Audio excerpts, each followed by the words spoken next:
My fellow Westorians, I'm Aziz. With me is Ashea, and this is Valar Rereadis. As we take on A Feast for Crows, Valar Rereadis seeks to entertain while preparing you for the Winds of Winter. Many of the new plot lines and locations launched in this book are not yet resolved, taking us to our greatest heights of mystery yet.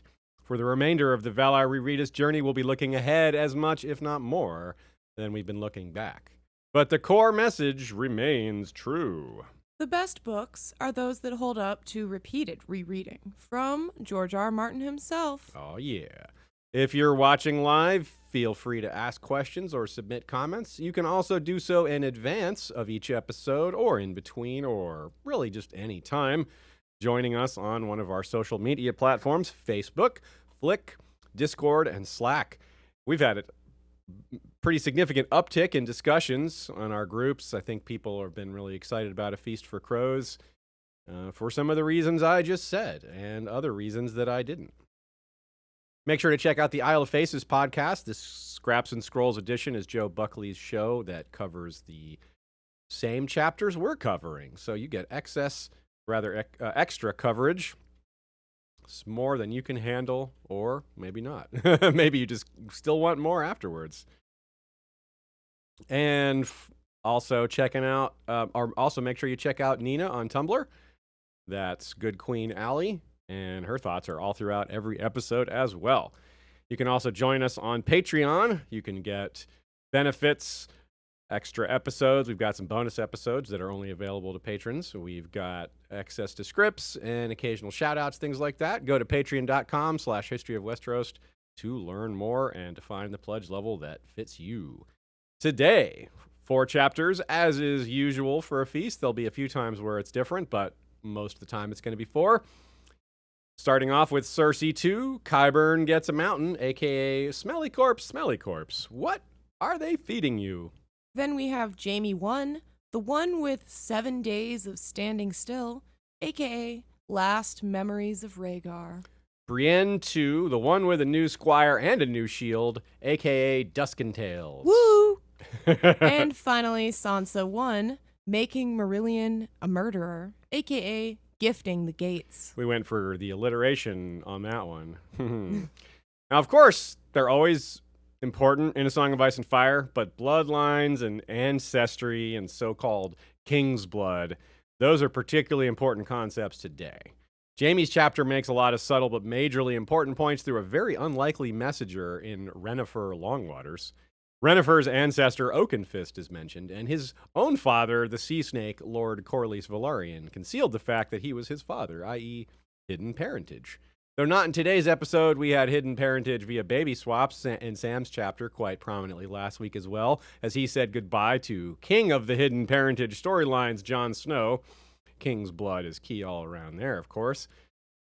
At the wall as well, just in general, right? Brienne's shield painting reveals an ancestral connection to Sir Duncan the Tall. Sir Duncan was Lord Commander for King Aegon V, brother to Maester Aemon. Aegon V became king after many generations of civil war in the form of the Blackfire Rebellions, which both he and Sir Duncan fought in prior to his ascension to the Iron Throne. The Blackfires were, of course, a branch that came out of House Targaryen. Sansa, living out a hidden parentage story of her own as Elaine Stone, watches over the last Aaron, and he's very unhealthy. She watches the inducement of an ancient bloodline in House Royce, possibly pitting 2 branches against each other just a moment before, or just a moment after, rather, Marillion had sung of the Dance of the Dragons, a war between 2 branches of House Targaryen, the Blacks and the Greens. Queen Cersei, a strong parallel to Queen Rhaenyra of the Blacks, is somewhat concerned with the loss of her own bloodline, and for good reason. And of course, there's the ongoing lie of true parentage in her story as well, just as there was for Queen Rhaenyra. Cersei worries that her own brother, who has one eye of green and another of black, is coming for her and her other children as the Valonqar. These are not two branches of a family, but it is certainly a dance of lions in that it is a deadly family affair. And we'll start there. With Cersei too, Qyburn gets a mountain, aka Smelly Corpse, Smelly Corpse. What are they feeding you? Or perhaps we could say, what were they feeding you? Or what was Oberyn feeding you? Maybe. It's a great roundup of key Cersei elements. Her denial of there being anything wrong with Tywin's corpse, just her ability to be in denial in general, really is what that's reflecting in this particular case. Her paranoia over keeping Tommen safe, which isn't fully paranoid. Her constant power waging with the Tyrells inside her own head, where there is even more real and imagined paranoia. And her blind pride ruling her political mind with Kevan, and all while not seeing what all these interactions could do for her down the road, meaning she's kind of digging her own grave, which is appropriate for her in a lot of reasons that we'll get into as we move through this chapter. It's a chapter with poison hanging over it as well, which, of course, this is an affliction that Gregor has, and the question of Tywin's body as well. Was he being poisoned? And Cersei, of course, is worried for her children being poisoned, which we know, given Tyene Sand, who knows a thing or two or 12 about poisons, including the one her father used here, is a real threat. And so the theme of Cersei having quite a long list of clear and not so clear and present dangers continues. Seems like a truly great man would have taken steps to ensure his family was in good shape afterwards, though, huh? Tywin's funeral and all this, everything's breaking down, chaotic, and they're all worried what's going to happen next. Well, I guess Tywin went to a different school of thought for that one. Chapter starts with this line. A cold rain was falling, turning the walls and ramparts of the Red Keep dark as blood. Is there a more fitting opening line than this for Tywin's funeral? I mean, this is a man who put himself on the political map via the Reigns of Castamere, or kind of made his mark in history that way. So it is pretty appropriate that it's raining heavily, and it's gloomy and dreary, and no one's happy, not many people show up, etc. The Rains are weeping over the red walls of the royal castle, and the only one really caring about him is Kevan, maybe Pycelle, and a bunch of people worried about what's going to happen. Really, he did this to himself. Just in this initial conversation, we find motherly concern between Cersei and Tommen, but she doesn't respect her son's nature and is kind of cold with him, a little sharp, not very nice. She's concerned, though. She's worried about him eating and catching a cold, and these are fairly standard motherly concerns, or fathers would have them too. But it's magnified for Cersei because she's just lost a child, and she has reasons to think this one's in danger from regular health-related reasons. And, of course, with her father having just been murdered, yeah, it's pretty fair for her to be worried. But it's troubling how much she wants him to be like Joffrey. It's not terribly uncommon for parents to be in denial about their own the flaws of their own children, but this was Joffrey. It wasn't subtle. His flaws were just glaringly obvious, but Cersei didn't see it that way. She saw Joffrey as assertive, which he was, and tough, which he wasn't. And yeah, it's not a good look for wanting your other son to be like that. Cersei has taken to heart a lot of the lessons of Tywin's brutality without really understanding the context behind a lot of those decisions. She didn't understand why Tywin made the calls he made. She just saw what those calls were and maybe saw some results. In other words, Tywin used blunt force, but he would use it to send subtle messages. Cersei is more of the blunt force to send blunt messages type. Here's a quote. King's Landing had never loved Lord Tywin. He never wanted love, though. You cannot eat love, nor buy a horse with it, nor warm your halls on a cold night, she heard him tell Jaime once, when her brother had been no older than Tommen. And right there, you can see a piece of it kind of subtly. Cersei learned a lot of these things out of context, because Jaime was the one being taught these things, not her, so she learned it through osmosis or by overhearing it. So no wonder she didn't get all the context and missed some of the reasons and just didn't have a complete picture. And look at how she assumes Giles Rosby is going to be a good master of coin because he looks rich. He has wealthy looking stuff. That's her judgment there. I mean, that's really, really shallow, right? There's various old sayings out there in the real world that suggest something to the effect of people who show up for your funeral indicate a lot about who you were as a person. In a setting like this, it also says a lot about what people think of your family. And as Tommen notes innocently, the commoners turned out more for Robert than Tywin. Important point that King's Landing never loved Tywin, of course. Robert never sacked King's Landing, and Tywin did. So that's a big, big deal. And even though it was a while ago, there's plenty of people that remember. I mean, 17 years isn't that long ago. There's a lot of people that still remember. Jorah Mormont describes it as babes being butchered, old men, children at play, more women raped than you can count. So people aren't going to forget that. 17 years isn't that long for something like that. It's a long time for, some things, but not for rape and murder and mass slaughter. That tends to have a much longer memory. This also, by the way, is relevant for welcoming a new regime into the city, right? If Aegon VI comes along, you might see the people inside the city take part in ejecting the Lannisters. They might forcibly push them out, help the invaders because they love the idea of anyone other than the Lannisters, but they may also particularly like the idea of Aegon VI on top of it all. So it might be a double whammy. We love this new guy and we hate these old guys. Note that the small, quote, little knot of mourners, rather, at the Great Sept of Baelor is outnumbered by the Gold Cloaks.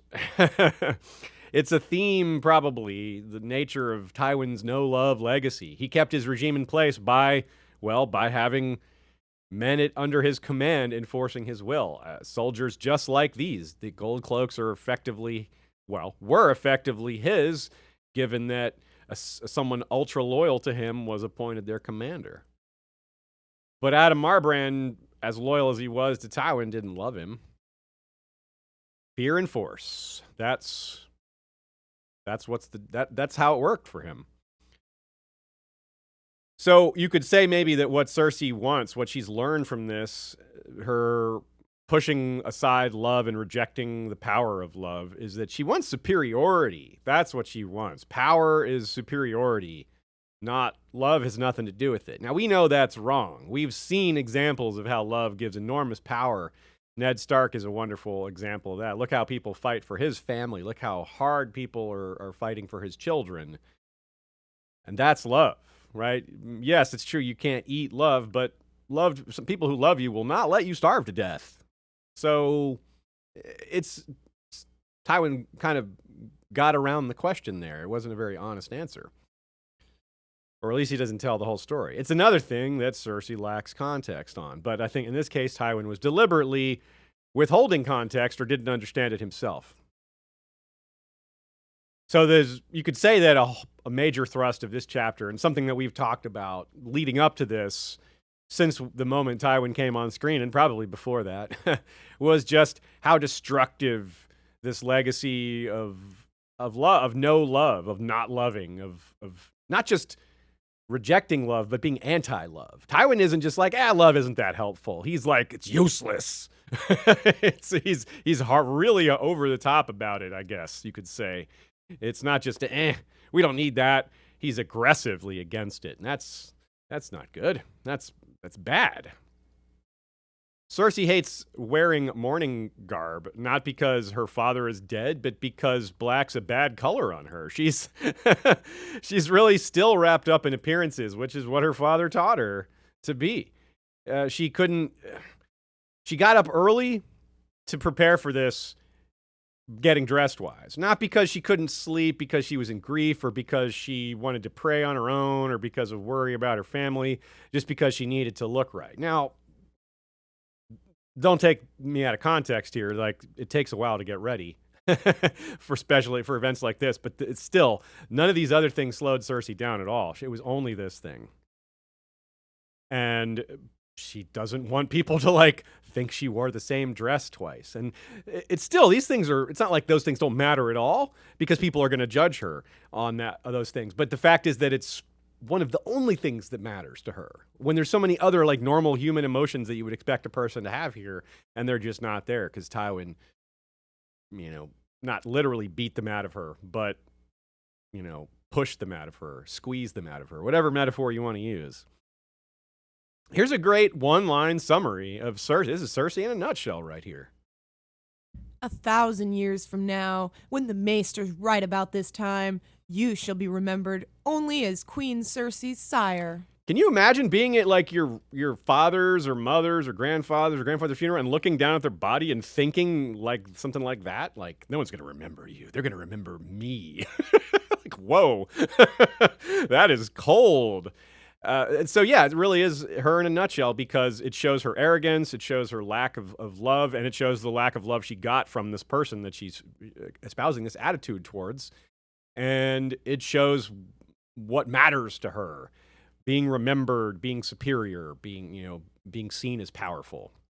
And of course, she's making moves right away, or at least assessments. Everyone at the funeral is scrutinized, but there's so little positivity nor humanity in her thought processes. There's no wondering or curiosity.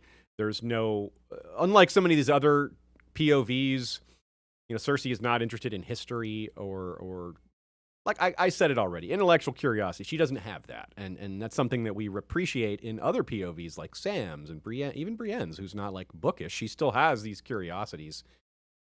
So to her, everyone is, it's a mix of commodities and threats mixed with hatred. That's Cersei's thought process. The very title of this book, A Feast for Crows, implies mass death, or that the death has either already come or is coming, or both. The crows aren't feasting on corn, right? That came out of a crashed delivery truck or something. It's not your classic broken window in the granary situation. I just made up a classic situation. There's no such thing as a classic broken window in the granary. But you take my meaning.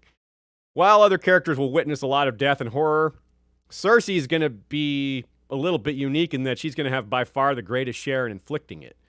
And of course, her family had inflicted a lot that she's inheriting, legacy-wise. Not only is she a horribly cruel person, but as queen, she will enable many other horrible people. Arguably the worst of them all is her Dr. Mengele / Dr. Frankenstein ex-maester. Talk about a man willing to do the dirty work. From cleaning up after the brave companions to, well, he sort of wins over Cersei by his search of an overflowing chamber pot. There's a lot of pure, awful, rank stench in this chapter, isn't there? And some of it's coming from the humans. Let's focus for a sec just how unnerving and creepy Qyburn is. She thinks of him as like some little girl's favorite grandfather, basically. And it's like, what? If grandfather was a mass murderer or a psychopath, I mean, he smiles when he asks Cersei to use the horribly dying Gregor as a study subject. He refers to his pain as exquisite. These are strange word choices. These are very telling word choices. He doesn't feel any remorse for vivisecting people, cutting into their bodies. He blames the sigil. He's like, I can't believe they wouldn't let me do that. I can't believe they wouldn't let me cut into bodies of the living. How dare they? And so Cersei actually benefits from this, though. As bad as this association is, he does actually give her, Sir Robert Strong, which that turns into probably a pretty valuable ally for her. But think about this. I mean, between her father, Shae, half-dead Gregor, Cersei's been dealing with a lot of bodies so far, and this is where it starts to escalate, because hiring Qyburn, I mean, talk about adding more bodies to the pile. This guy's going to just start grabbing victims from a variety of walks of life, or rather, she's going to give him a variety of victims. Servants, noblewomen, suspected traitors, just, a singer, just all sorts of people. Just this descent into these nightmarish extremes that Qyburn brings to her is just more of this process. She's presiding over the deaths of innocent dwarfs due to the bounty she put on Tyrion's head.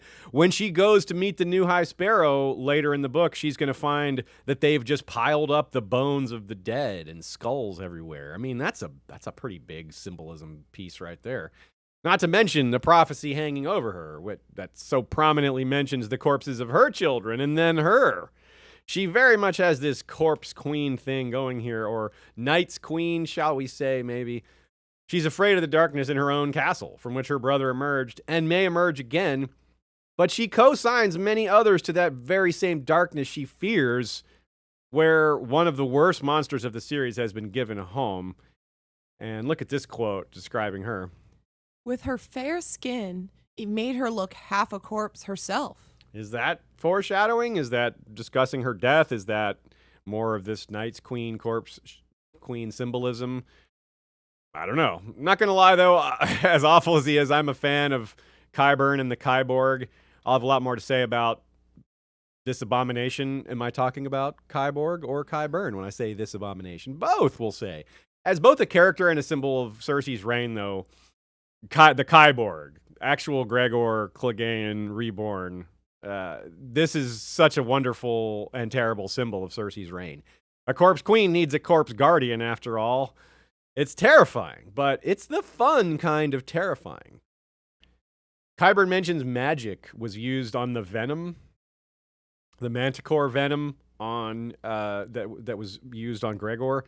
Now, I don't know about magic. It might be magic. I'm not going to dismiss magic, but it's the same concept we see a lot of times where people who are an expert in some walk of life will refer to their expertise as magical or spells. Like, for example, the armorer who reforges the swords, reforges ice, he says the same thing about spells and changing the color of the swords.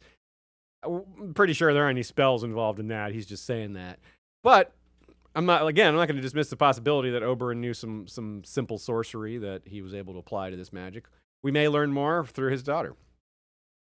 Or through the Faceless Men. Got a lot more poisoning to come in this series, I feel like. So, again, with that searching of the privy area, he turned up what Jaime did not, the gold coin of the Gardeners. Remember, we talked about this was important earlier, that the coins would matter. And it's a really clever thing by Varys. It removes any connection between him and Rugen, because, of course, he's Rugen. Varys is Rugen, if that wasn't clear. We first saw Rugen in that, rather the Rugen disguise back in A Game of Thrones when Ned was visited by Varys in his disguise, and Ned was just flummoxed. It was like, wow, that's Varys? Don't forget, by the way, that Shay knew who it was right away. Now, also don't forget that Varys wanted to pit the Lannisters versus the Tyrells way back in A Game of Thrones. He wanted, in fact, Ned Stark to do that. He wanted Ned to send Loras Tyrell as part of the squad going to arrest Gregor, because he figured there's a good chance that would start some violence, which would put the Lannisters and Tyrells on opposite side of things very early on. And, well, obviously that didn't work. None of Varys's efforts were able to preclude that alliance, and here we are. But it's never too late for him to tear them apart again. So really, Qyburn isn't actually Master Whispers yet. He's going to be soon, but you could say this is his first active spy mastery, and it's to fall for the prior spy master's trick. It is a pretty good trick, though, but think about how amazing it is in terms of its efficiency. If it fails, Varys has lost one gold piece, and not even a full-sized gold piece. Remember, I've talked about the concept of free roll before, where there's zero or very little risk for reward, or great reward in this case. So, for the price of one not full-sized gold coin, Varys may purchase himself fracturing between the Tyrells and Cersei, or at least some additional fracturing for one gold coin. Well played, Varys / Rugen. Something Joe notices that's, I think, a pretty good catch as far as Cersei's mental state is that in her chapters, she's very often thinking about something else she has to do. She's like, okay, I got to do this. I got to do this later. I got to do this later. She's just being pulled in a lot of different directions, a little bit of chaos, and not having enough time to do everything she needs to do.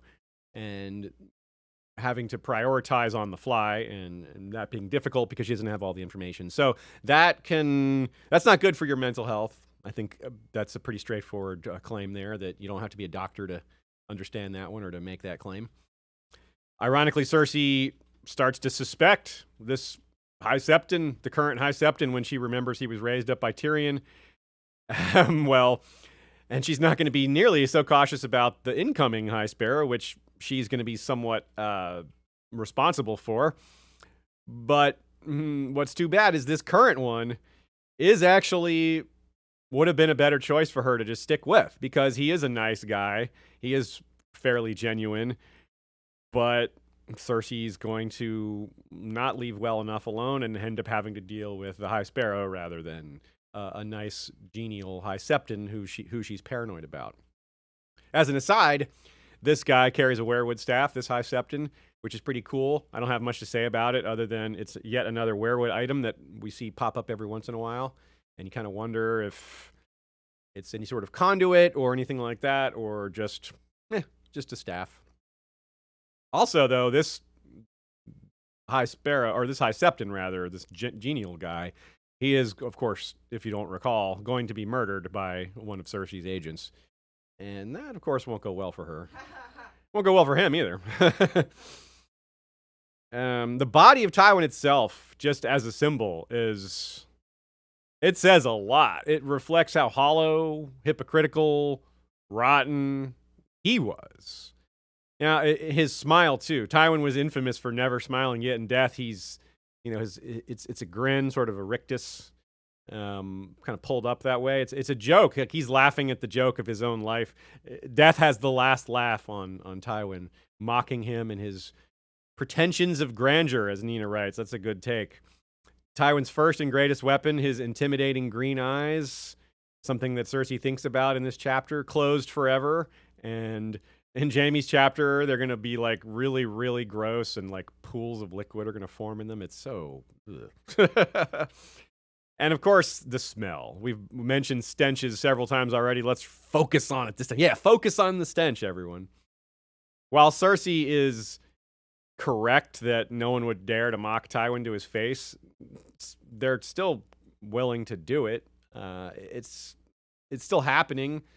And with that anecdote about Aerys and old Lord Merryweather and the chamber pot business that comes a little later from Lord Riker, people did mock him, before, and now we see where that's led. They're happy to be able to go right back to that. And Marjorie's cleverness here is also kind of symbolized by the rose, which Cersei notices is a straightforward maneuver to put the rose in front of her nose to not bear so much of the stench. But this is also beyond just her cleverness. I mentioned the symbolism. It's covering up the mess left by Tywin. Roses growing out of waste, turning something into more worthwhile endeavor. Covering over the evil that he left behind.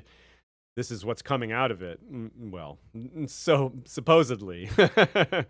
And flowers do grow pretty well out of shit, which was where Tywin died, right? So we wonder, was he poisoned? That's an open question. The fact that he was frequently camped out on the privy. Can I just say real quick? Yeah. You just made me think of Mushroom. Because Mushroom obviously is full of shit sometimes.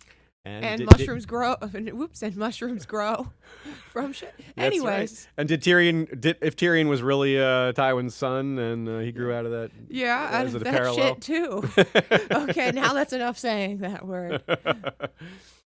So, the fact that he was maybe having constipation issues is maybe a suggestion that he was being poisoned. Mild evidence. It's certainly not a lot to go on.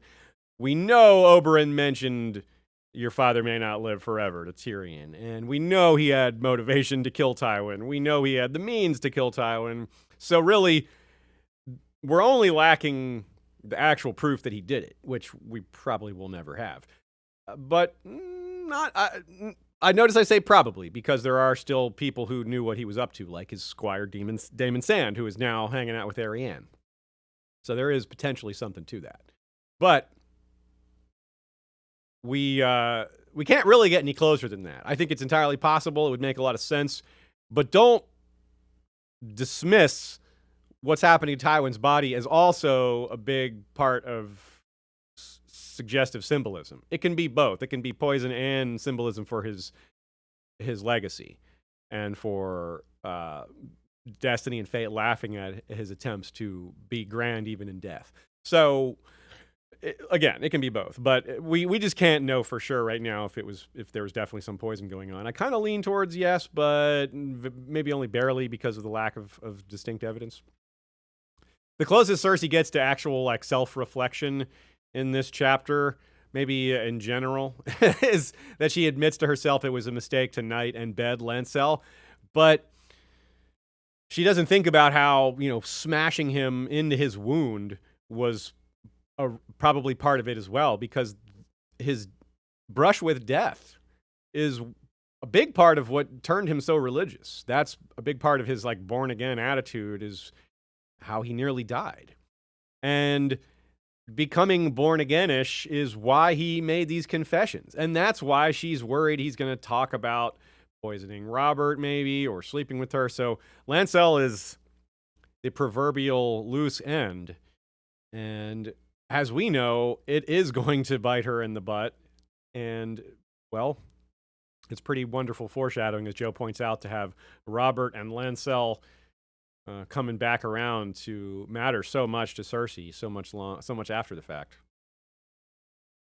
Felice and Sir Balman Burt show up and get chastised for wanting to name a child Tywin, and they name the child Tyrion, as it turns out, if you don't remember.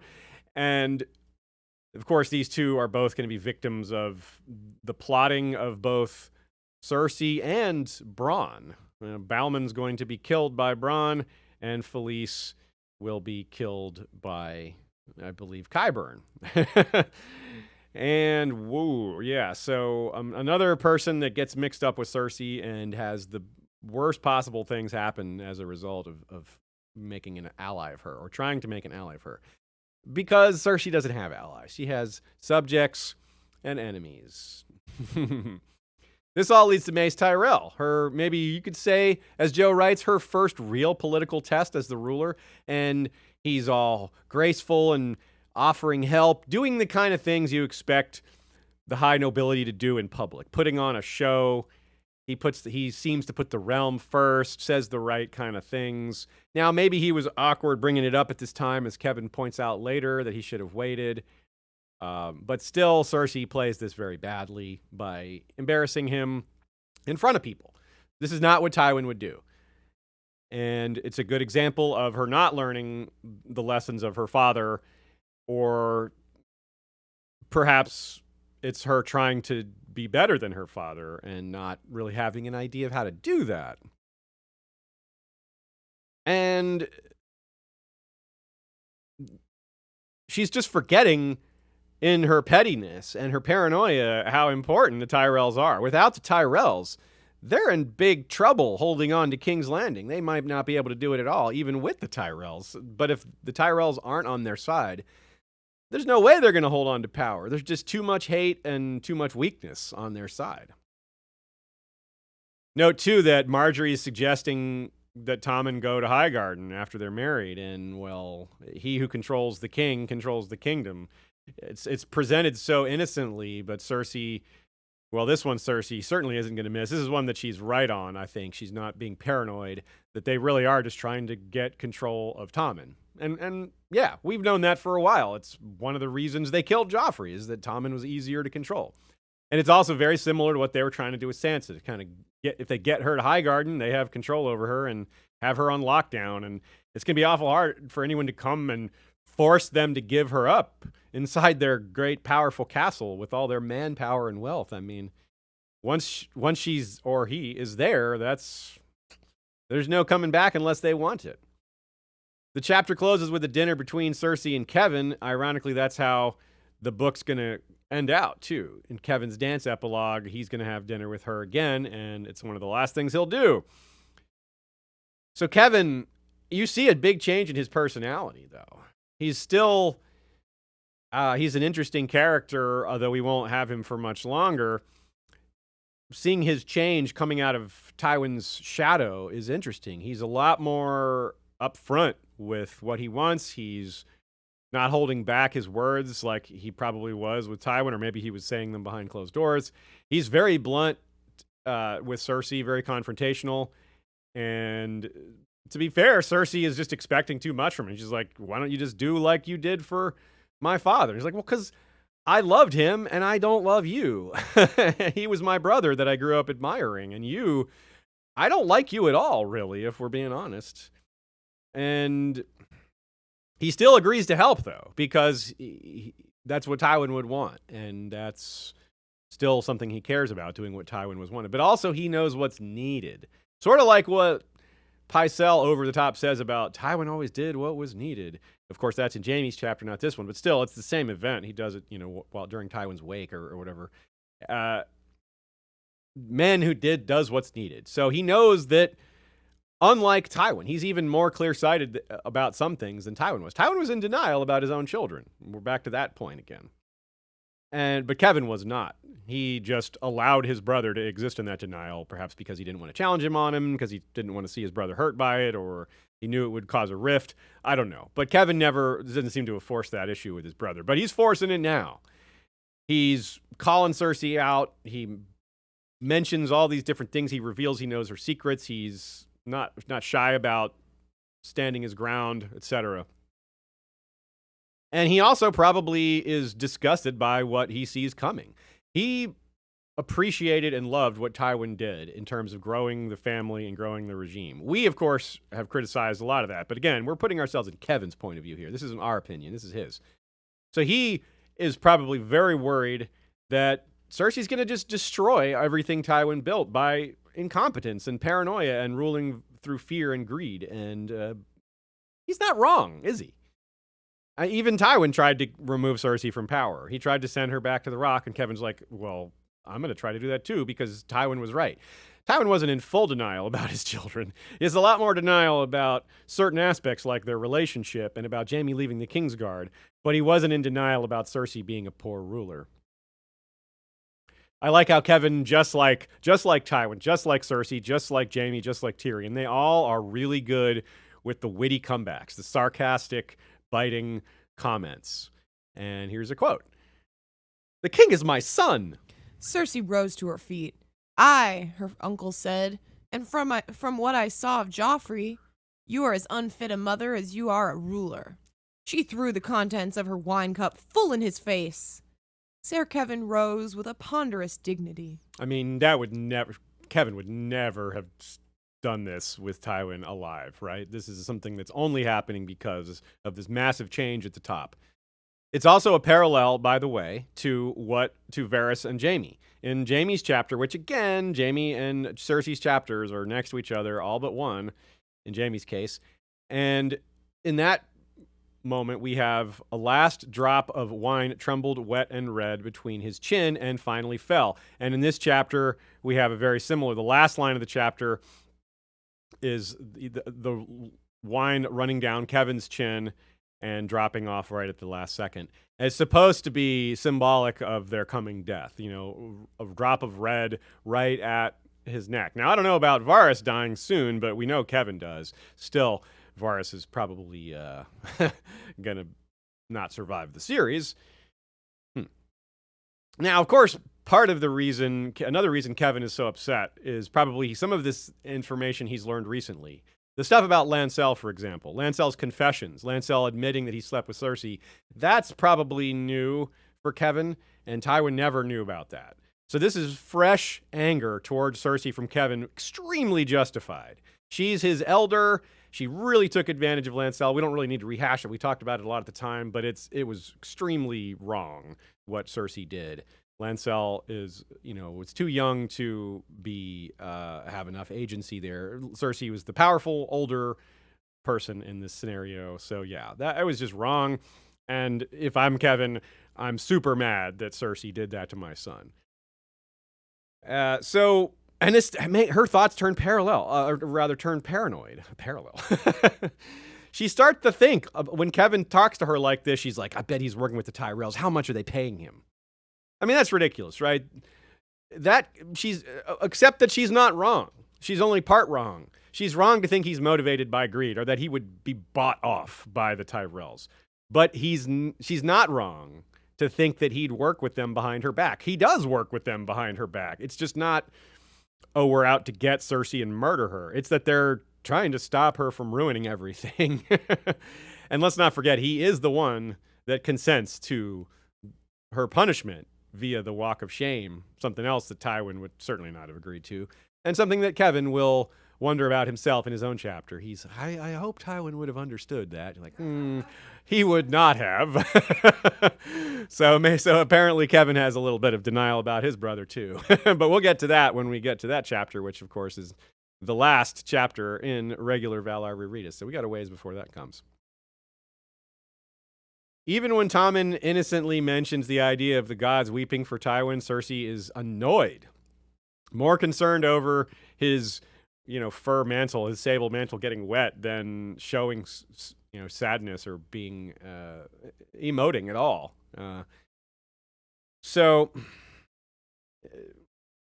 moving on here, another chapter where, despite everything, it's not hard to feel a little bit bad for Cersei.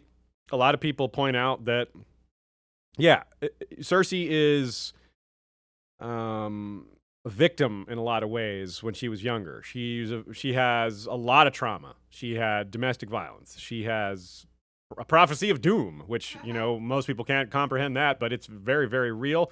She's had all these motherly things that people can sympathize with, like the loss of a child, worry about other children. Dead mother. Killed someone as a teen. Yeah. Standard, yeah. But despite all that, you still have to, I think you reach the conclusion that even if you can feel a little bit of sympathy for Cersei, she's almost certainly irredeemable.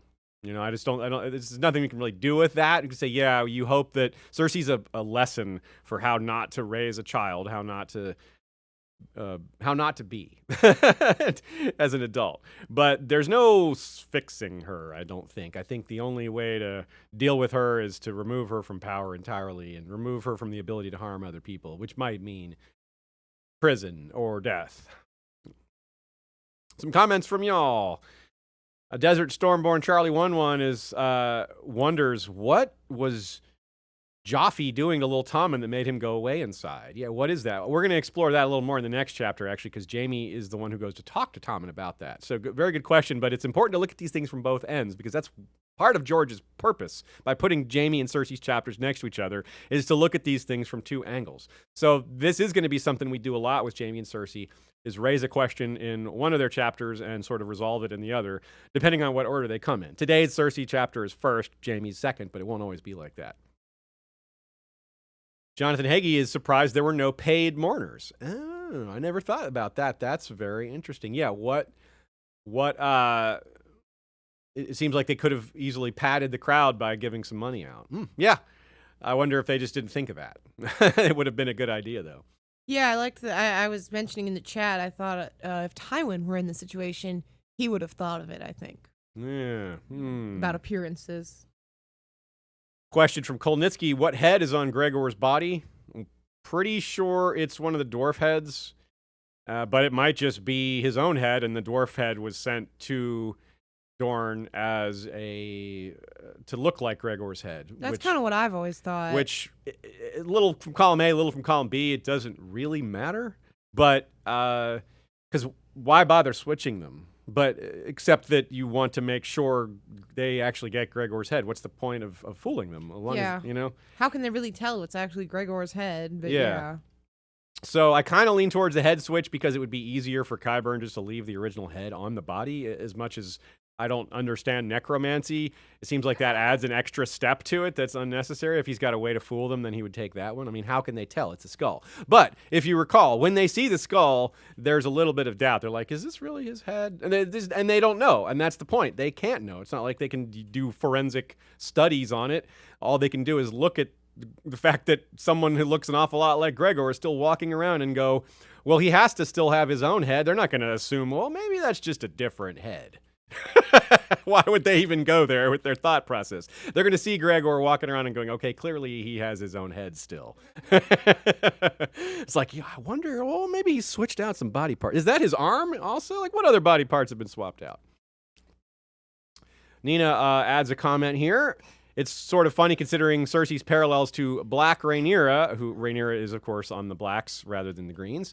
And Cersei was fantasized of marrying black and red Rhaegar. All in his armor, she thinks of how, that black imagery, because of the Targaryen armor has so much black on it. That's pretty cool. Yeah, that's a good fit, good catch. Desert Stormborn Charlie One with another question. How long has it been since black magic / black arts have been practiced in the Red Keep? Well, that's unclear, but I would say we can be fairly certain that Visenya was involved in that, or at least dabbled. For me, I think it depends on what you think of dark arts and black magic. Yeah. Because obviously Shiera is referred to as dabbling in it, and that's hearsay. She would be one of the most recent. Yeah. She would be one of the most recent, except for if Bloodraven, if what he does is categorized as such, then he was the most recent. Yeah, that's probably true. It's probably Bloodraven is the most recent because he was Hand of the King until 233, a mere 67-ish years ago. And if you call what he was doing at all black magic, then, which I think it's fair, and it's not exactly a distinct category. Yeah, and after, I guess Visenya outlived Tiana of the Tower, so you'd probably say still Visenya? I don't know. Anyways, they're of a same... No, Visenya did not live to Okay, Tiana, yeah, okay. So then it would have been Tiana before and then someone else in the middle, but I would put it as Shiera or Bloodraven. Right on. Yeah, I think that's probably accurate. Brandon Winslow asked, do we think Qyburn or whoever named Robert Strong knew of the old House Strong? Yes, I think he does, because he was just at Harrenhal, where they ruled for a long time, and if I'm Qyburn and I'm at Harrenhal, I go check out their books, which we know they had because we saw Roose Bolton sort of perusing a book or two. So, yeah, I think he would know about that. I think it's a nod to that, and I think it's pretty cool because Harrenhal is a place associated with black magic as well. In fact, it's possible he learned some additional pieces. He filled in some of the blanks that were missing to him in terms of doing this necromancy. Ash asked, did Kevin have any hopes of Casterly Rock? That's not you, is it, Ash? It is. It is. Oh, okay, good question. I don't know. That's an interesting question. I don't think he's ever expressed that, but... Yeah, but like when he sees Cersei being terrible, he sees everything, like Tommen's not going to hold Casterly Rock after everything's said and done if he's the king. Who's going to get it? Well, it would still go to Myrcella, wouldn't it? Yeah, but if Myrcella's gone, or if Myrcella's instead, she's supposed to be, in Dorne. I don't know. That's true. But, I mean, Kevin could maybe think... I mean, he said to himself, basically, like, put me in charge and you go back to Casterly Rock, or you send me over there and you stay here. But I don't want to work with you either way. So, yeah, maybe he definitely had maybe an angle to become maybe Castellan or something if he wasn't, fully in charge. And as Castellan, he can make moves and maybe try to angle himself as Lord one day, like the Karstark does. Yeah. Up in, with Jon, with Cregan Karstark does that. Okay, Ainsley M with a pear coffee sticker. Thank you very much for that. Appreciate that. Josh Davis also sends one with an "You Are Amazing" pear sticker. Very much appreciate that. Thank you, Josh, from down there in Australia. Nina says, that's too good of a joke, naming a champion for Cersei after the father of another queen's bastard children. That's a good point. And Rhaenyra's bastard children, who we were just talking about, and often compared to Cersei. Yes, such an incredible parallel to Cersei. That's really good. I mean, 3 questionable bastard children versus 3 questionable bastard. Yep. We mentioned dead mother earlier. Yeah, killed someone as a teen girl. Yeah, right. Cersei kills Melara. And Nina Friel mentions dead mother, standard issue in Westeros. Yeah, that is very true. There is a lot of that. Scott McCloy says kind of like Arya. Yep, mm-hmm. Which, yeah, I think that is funny. They both have a dead mother and have killed someone. It's Cersei and Arya have more in common than we'd like to admit. No, they don't, the similarities stop pretty quick after that. So way back early in the series, Jon uses the phrase "nipples on a knight's breastplate," and it doesn't come up again until here. And from the rest of the series, the only time the phrase "nipples on a breastplate" occur is in a Lannister chapter. It's either Cersei, Jaime, or Tyrion saying it, and Jaime too, it comes up again, so it's kind of like maybe a Lannister joke, maybe reflecting their brand of sarcasm, which is something that they all seem to share. One of the few common traits of this branch of the Lannisters is their sarcasm. I like the idea that like Tywin said it once, and then they all like it really stuck with them. He was like, "Nipples on a breastplate, yeah, that's a good one." Olenna just owns Cersei so hard and proves that she knows how to, because Cersei is so vulnerable to insults and Olenna is so skilled at giving them. That comment, "leave her to her grief," is so on the nose because it's true. Cersei is not grieving, and yet Olenna identifying that and pointing it out just enrages Cersei. Cersei controls herself, but internally she's like, "I will see you dead, old woman." And, well, that might be accurate. She may indeed see Olenna dead. Of course, a 30-something-year-old woman outliving a 60-year-old something woman is not exactly an own. So, but I do look forward to more Olenna versus Cersei business. Yeah. But it speaks to a larger point that Cersei can be having rational thoughts, and then just something like that can set her off, and her thoughts become very irrational, very paranoid, very vindictive, really quickly. And that is Cersei. Being inside her head is like rocking back and forth. The waves crash, and then they go away, and it's calm, and then it comes crashing back, and you never know when it's going to be one or the other. Here's a line. Haleen the pyromancer promised her that a flaming hand would burn in the sky above the city on the day her father's bones went west. Well, that is kind of strange. I really wonder what this reference is doing here, because the flaming hand is like, that's a R'hllor reference. Remember when Tyrion's on that ship with Makoro and his 5 assistants, and they're like the fiery hand is what they're called. Tyrion nicknames them the fingers because there's 5 of them. I mean, and they're going to be coming west. The R'hllorists are going to be heading west under a flaming hand to Westeros. So, but it's strange that this reference is here in this chapter at this moment. Maybe just because the pyromancers are going to be like, "Ooh, we want to team up with the R'hllorists." Yeah, I think it's weird for the pyromancers to have this ability to be able to say something like this. One, that they have those skills, right? Yeah, it's like fireworks experts. And I guess that just means that they're sending Tywin's bones to Casterly Rock to live there. Yeah, because he's being buried in the Hall of Heroes there. So, whenever that happens, we can expect any second for the R'hllorists to arrive. Here they come. They saw the sun. They saw the hand in the sky. And they were like, "Why is it green?" Whatever. It's still a burning hand. Don't quibble. A question I asked the group, or different groups, and wonder about myself is what Tywin would think of Qyburn. I got a variety of answers, which kind of proves, well, at least it justifies my confusion.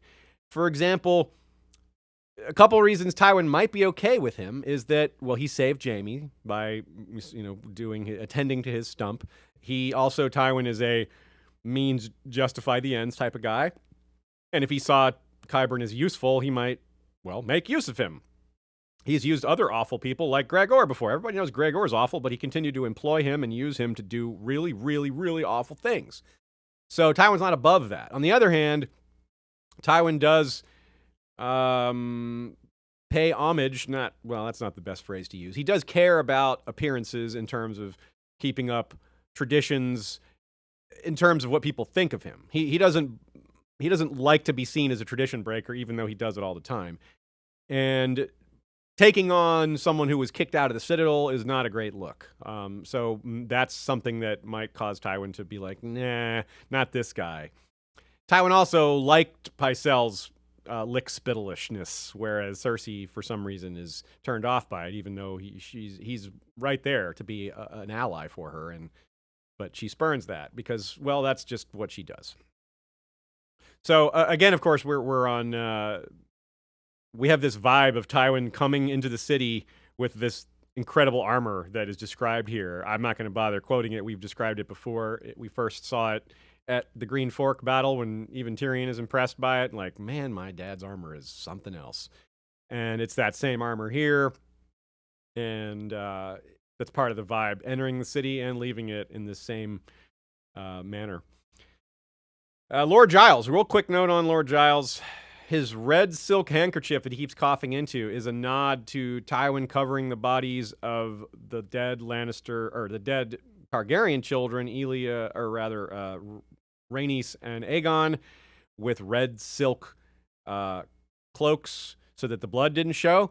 Well, that's what Lord Giles is doing as well. He's coughing into a red silk handkerchief because he has probably lung cancer. I don't know. He dies of his cough, not that long from now. So it's almost certainly the same kind of concept, hiding blood in red silk. A question from Bran Winslow on Discord was, did this Tywin statue ever happen? Because there was a stone cut. There was a promise to have a stone Tywin made and added to the Lion's Gate, which that's an appropriate place to put it, the Lion Gate at entering King's Landing. Now, we don't know if that ever happened. Now, it's to be clear, it was Lord Giles who said he would commission this statue. Since he died, we don't know if the statue was ever commissioned or finished. Now, in my opinion, it wouldn't be done by now. So if he did have it commissioned, it still might be in progress, but it's possible that order was never given.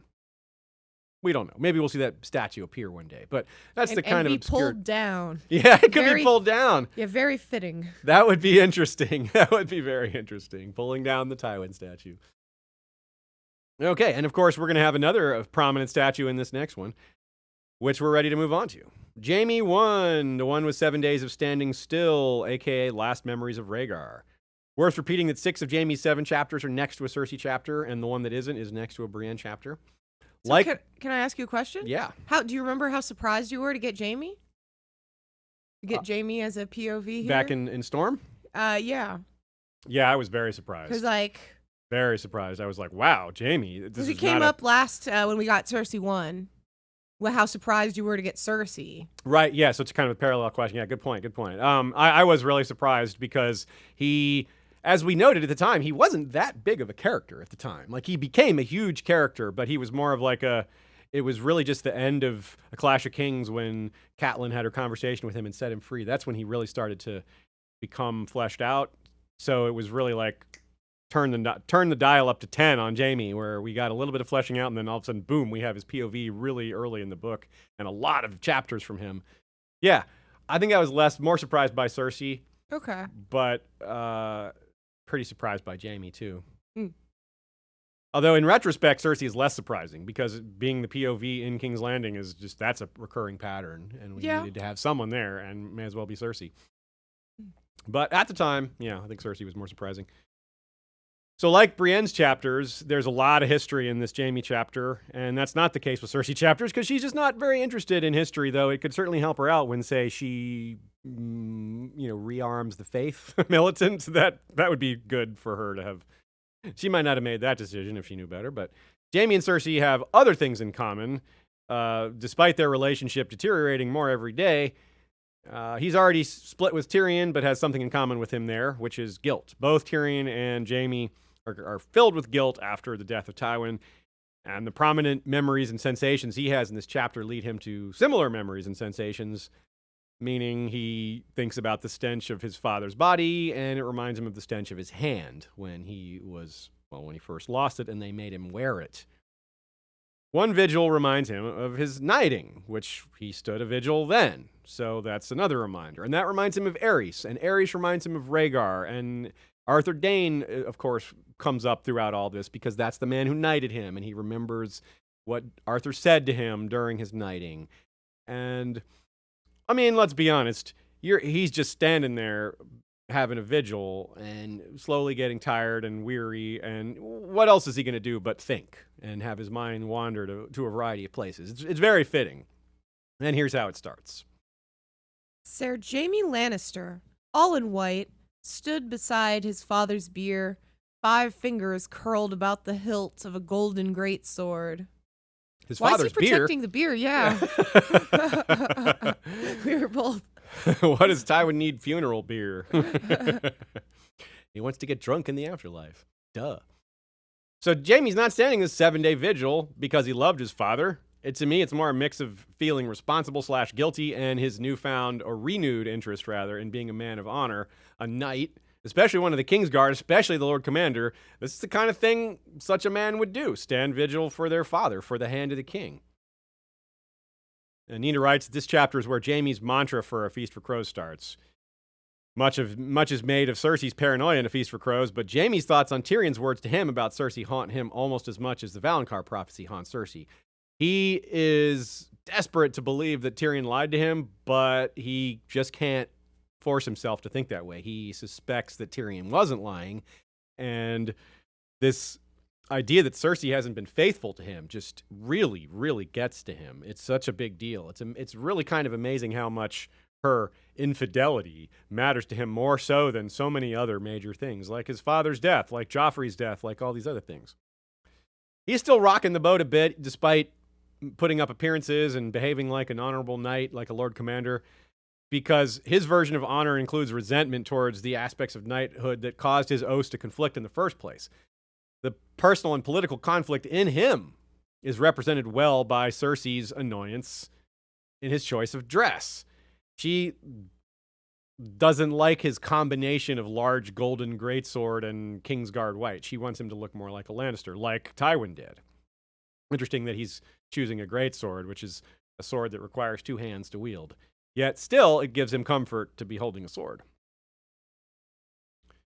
Continuing the theme in Cersei's chapter, we have this line, even in the West, Lord Tywin had been more respected than beloved. Yeah. Again, there is no escaping this point. No one loved Tywin except for a couple of exceptions. So what about this business with Rhaegar? This is a huge part of the chapter, is Jaime reflecting on roads not taken, of almosts, of what ifs, of Rhaegar saying, look, when I come back from the Battle of the Trident, we'll make changes. Nina expresses frustration at this, and I'm with her. It's like, why go fight this battle if you're going to make your father step down? Why do that? Make your father step down now and present the rebels with this declaration that you've forced Aerys to step down, and thus their grievances have been addressed. That's such a much better solution, in my opinion. Now, maybe there's reasons. Maybe there's just Rhaegar has to make a show of force to defeat the rebels, or else it's said that the rebels beat them. They have to beat them in the field, or it looks weak. There's some medieval thinking going on here that maybe we should give a little more credit to. But Aerys was undoubtedly way beyond the feudal contract. He had burned people to death without trial, high nobles even, and he was just chaotic, and he wasn't a king anymore. He had the power of a king, but it was no longer behaving like one. It was valid to rebel against Aerys, and Rhaegar should have perhaps acknowledged that. I mean, he knows what his father did, or the various things his father did, and his father was showing madness well before any of this.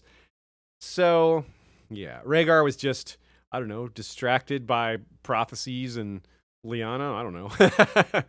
But he did, hide out for a lot of the war while he was with Lyanna. Not that he was hiding necessarily from the danger, but he was, I don't know what he was doing, but it's really hard to know what Rhaegar was thinking. But we do know that Jaime considers this a really important moment and a really pivotal moment. And it includes, amongst these thoughts, Jaime's mind goes to related topics. Again, I brought up Rhaegar and Arthur Dayne. I brought up how the thinking of Rhaegar relates to Arthur Dayne, because those two were best friends and tied together quite a bit.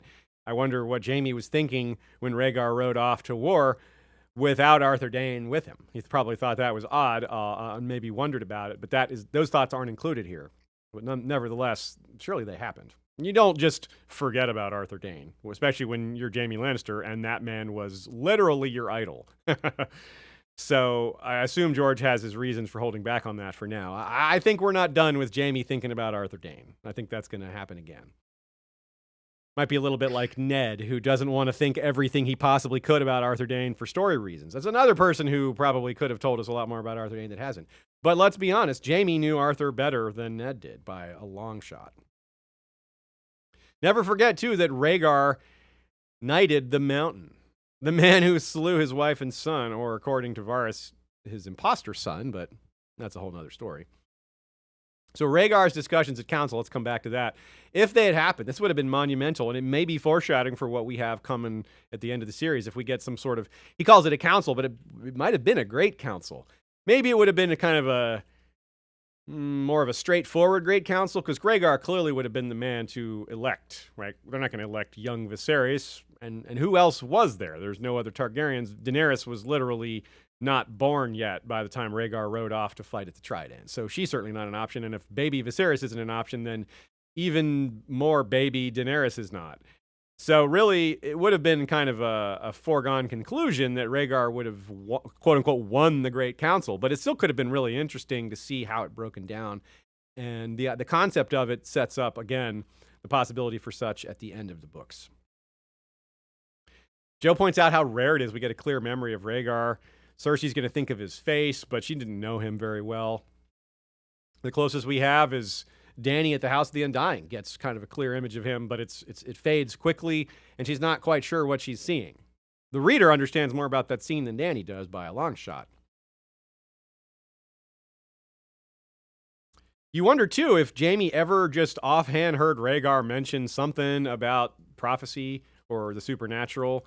In addition to Jaime later thinking more about Arthur Dayne, he could just think stuff about Rhaegar that matters. It's a missing piece that we assume we'll learn a lot about Rhaegar, Lyanna from Bran, from Howland Reed. But don't sleep on Jaime as an option for some of this. Jaime might not even understand what he's thinking. He might remember Rhaegar talking about prophecy and have no idea what those words mean, but we readers might know. They might be a giant clue for us while it confuses Jaime. Because it could just be some offhand comment. After all, Barristan Selmy mentions that the secrets of the kings that he's guarded belongs to Daenerys now. And because he can't not pick up secrets standing guard for them all those years and hearing what they talk about. The King's Guard hears some serious stuff that is not meant for other ears because they're so trusted. Even Aerys trusted the King's Guard despite his paranoia. So, yeah, I really wonder about that. What did Rhaegar say in Aerys's presence, or in Jaime's presence, or in Barristan's presence? It's possible Barristan heard a thing or two as well. There's other ways for us to learn about these old prophecies outside of some of the more traditional expectations. Also, the Trident. The talk about how Jaime just really wanted to go fight on the Trident, and it really hurt his it really hurt him. It hurt his feelings. And it's funny, too, because they should have listened. Should have let Jonathan Darry stay behind and sent Jaime Lannister to the Trident because Darry wouldn't have become the Kingslayer. Neither would have Barristan Selmy nor Lewin Martell. But, hey, road's not traveled. So let's talk about the scene down in the jails. This is fascinating. There's so much going on, and it's amazingly presented because this Rennifer guy, he's so goofy and silly. The hilarity and ridiculousness of this guy is an interesting tactic by George to hide what's an extremely meaningful and conversation full of rabbit hole details.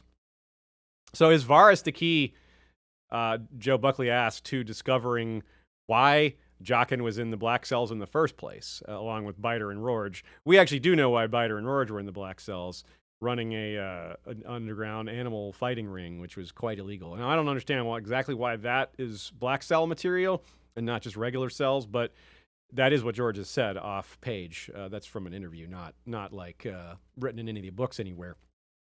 But so the bigger question, of course, is did Varys know anything about Jaqen? Maybe, maybe not. I tend to lean towards no. I tend to lean towards him being fooled. On the other hand, Varys is awfully skilled with mummery of his own. He might recognize that in someone else. On the other hand, Jaqen's mummery is partly magical, and Varys might not be able to see through that. So here's this line that refers to them. They're actually mentioned here.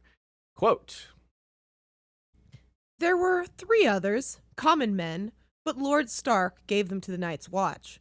I did not think it good to free those 3, but the papers were in proper order. Yeah, so what did Renifer Longwaters know about those 3 also that maybe we didn't know about? I mean, I don't assume he knew about the faceless man aspect either, but I still would like to know why he thought those men should stay in jail. What read did he have on them? What reasoning is it? It might be something very straightforward, but still, I'm curious. So yeah, Jaqen, Biter, and Rorge is who he's talking about. We're going to be seeing them again. So all these characters aren't done. Biter and Rorge are going to be pretty big in the Riverland storyline, especially with Brienne. And Jaqen we've already seen pop up in Old Town.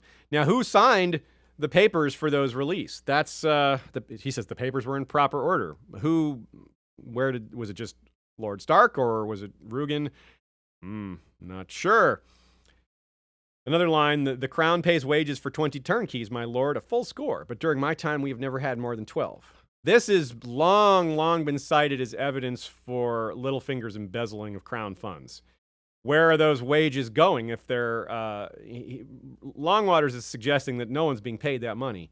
But if it's budgeted and on the ledger, it's probably on the ledger is that they're being paid out. But Littlefinger's probably just putting that money in his pocket instead of actually giving it to some employee. So there's phantom employees. There's serious book cookery going on here, most certainly. And that's so cool that no one even mentions Littlefinger. But this is kind of what I was saying about this conversation is full of rabbit hole details. Like this one line right there leads you into this whole big business about what Littlefinger was doing. You could go off for hours on that. We won't, but yeah. Well, maybe we will, just not right now. So let's dig deeper into it and give a big long quote because it's just so fun and it sets up this next thing I want to talk about. Laura Brandos mentions that this is perhaps one of the funniest things George has ever written. I see you wonder, what sort of name is that? The man had cackled when Jaime went to question him. It is an old name, 'tis true. I am not one to boast, but there is royal blood in my veins.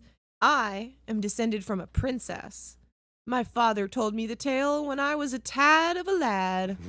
Longwaters had not been a tad of a lad for many a year, to judge from his spotted head and the white hairs growing from his chin. She was the fairest treasure of the maiden vault. Lord Oakenfist, the great admiral, lost his heart to her, though he was married to another.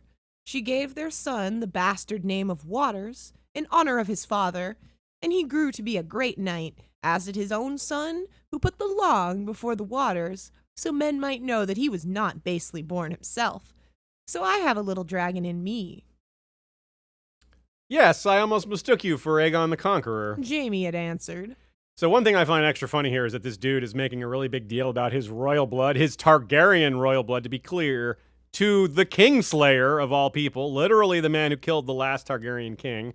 Seems like you'd want to de-emphasize that connection there, Renifer.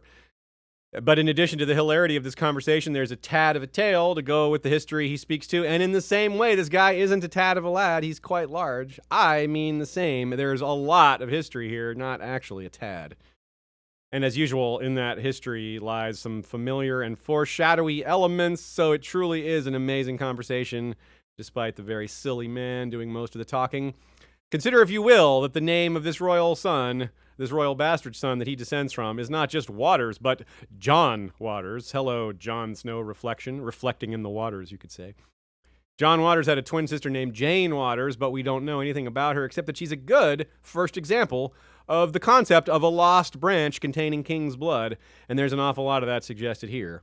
Their mother, meaning the princess that Renifer descends from, the one with the royal blood, was Elena Targaryen. She's a solid candidate for an episode of her own someday. She was one of the 3 sisters of Baelor the Blessed who locked him away in the Maiden Vault. She's the one who likely lived the longest. We don't actually know when Dana the Defiant passed, but she lived into her 70s, so that's usually going to beat most lifespans in Westeros. She outlived several husbands, the first of whom was Ossifer Plum, the very same cited in the 6-foot member anecdote told by Tyrion, and none of that Brown Ben Plum, who is probably Elena's descendant as much as this Renifer is, isn't sarcasm. So these are real connections, meaning Brown Ben Plum is also related to the same Aelena Targaryen that Yennefer Longwaters is claiming descent from. So, whoa, right? That's a really obscure but important connection. A lot of references to being long in her descendants. Yeah, that's true. Long members, long waters. Good catch. Yennefer says, so I have a little dragon in me, which is comparable to Brown Ben Plum saying, I have a drop of dragon blood in me. So that's cool, right? But Aelena also married into House Penrose and had children who carry that name. We don't know much about that branch either. So there's Penroses out there with Targaryen blood too. We know a lot about Jon and Jane's father, Oakenfist. His true name was Alan Valerian. This was Elena's lover. They never actually married, though they wanted to. He was born Alan of Hull, a bastard later legitimized. Now, we've done a full episode on him and on his father, who was the greatest explorer of the oceans that we know of, except for maybe Alyssa Farman, but that's we did an episode on her too, so you can listen to them both and make your own judgment. His name was the Sea Snake, Lord Corlys Velaryon. Now, the Velaryons have been connected to the Targaryens for centuries as vassals, even before they came to Westeros. They most certainly have royal blood in their history as well, so this Jon and Jane Waters probably had royal blood on both sides. And Alan Fist, that should shorten his name to Alan Fist. Alan Oakenfist's older brother was Adam Oakenfist. No, he wasn't. He was Adam Valerian. Jesus, I'm losing the ability to speak. Let me start that over. Alan Oakenfist's older brother, Adam, was a dragon rider after all. He was one of the dragon seeds. So, which is pretty strong evidence that he had royal blood, or at least blood of the dragon. And, like, what is my point with all this? My point is that it's a mess. If you go deeper into this rabbit hole, consider the implication of the Longwater's tale as it pertains to the usual way this phrase is uttered. The way he says it is, my royal blood. But if he had said, my king's blood, you would immediately think of Melisandre and burning of children and the royal blood has power and all that. So the point is that Brown Ben Plum, Yennefer Longwaters, House Penrose, House Velaryon, untraced bastards of Aegon the Unworthy, his parallel Robert Baratheon's many bastards, Dalla and Mance's baby, everyone in between. This concept of royal blood is just, it's out there, it's fuzzy, it's hazy, you can't pin it down. And this is one of the implications that king's blood is actually fairly common. It undercuts the idea that royal blood is actually special. I mean, technically, Jaime's got royal blood, and it isn't necessarily because his son sat the Iron Throne.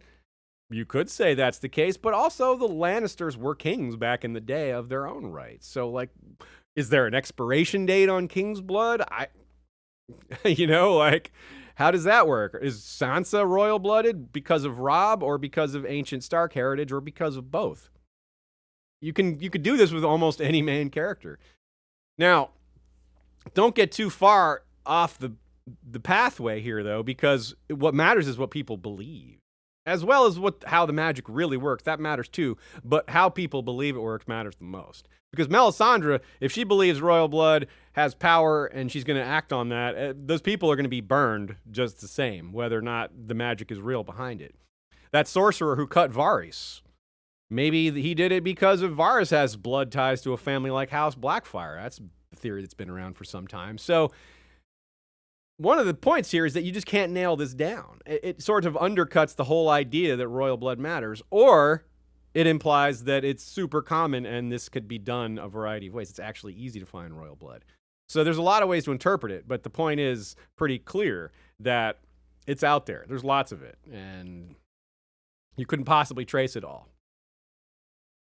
Jaime's memory of the search for Varys is a big part of all this, too, that's related to visiting Yennefer Longwaters and searching the areas beneath the castle, the secret passageways. He's thinking a lot about dragons. This is part of why he's thinking about Rhaegar, because he sees the dragon mosaic there, which is one of the pieces of evidence for Varys's, Targaryen loyalty, or Blackfyre loyalty. A dragon is a dragon, after all, as they say. So it's kind of neat that you see a repeat of Jaime's trying to keep people alive while Tyrion and Cersei go off killing, as Joe writes. What he tells the turnkey killers, meaning the two Kingsguard who just blindly follow Cersei's orders to kill the guards before they get questioned, is really similar to what he tells Mandan about checking with him if Tommen gives any strange orders. Like, if Tommen orders you to kill his horse, come talk to me.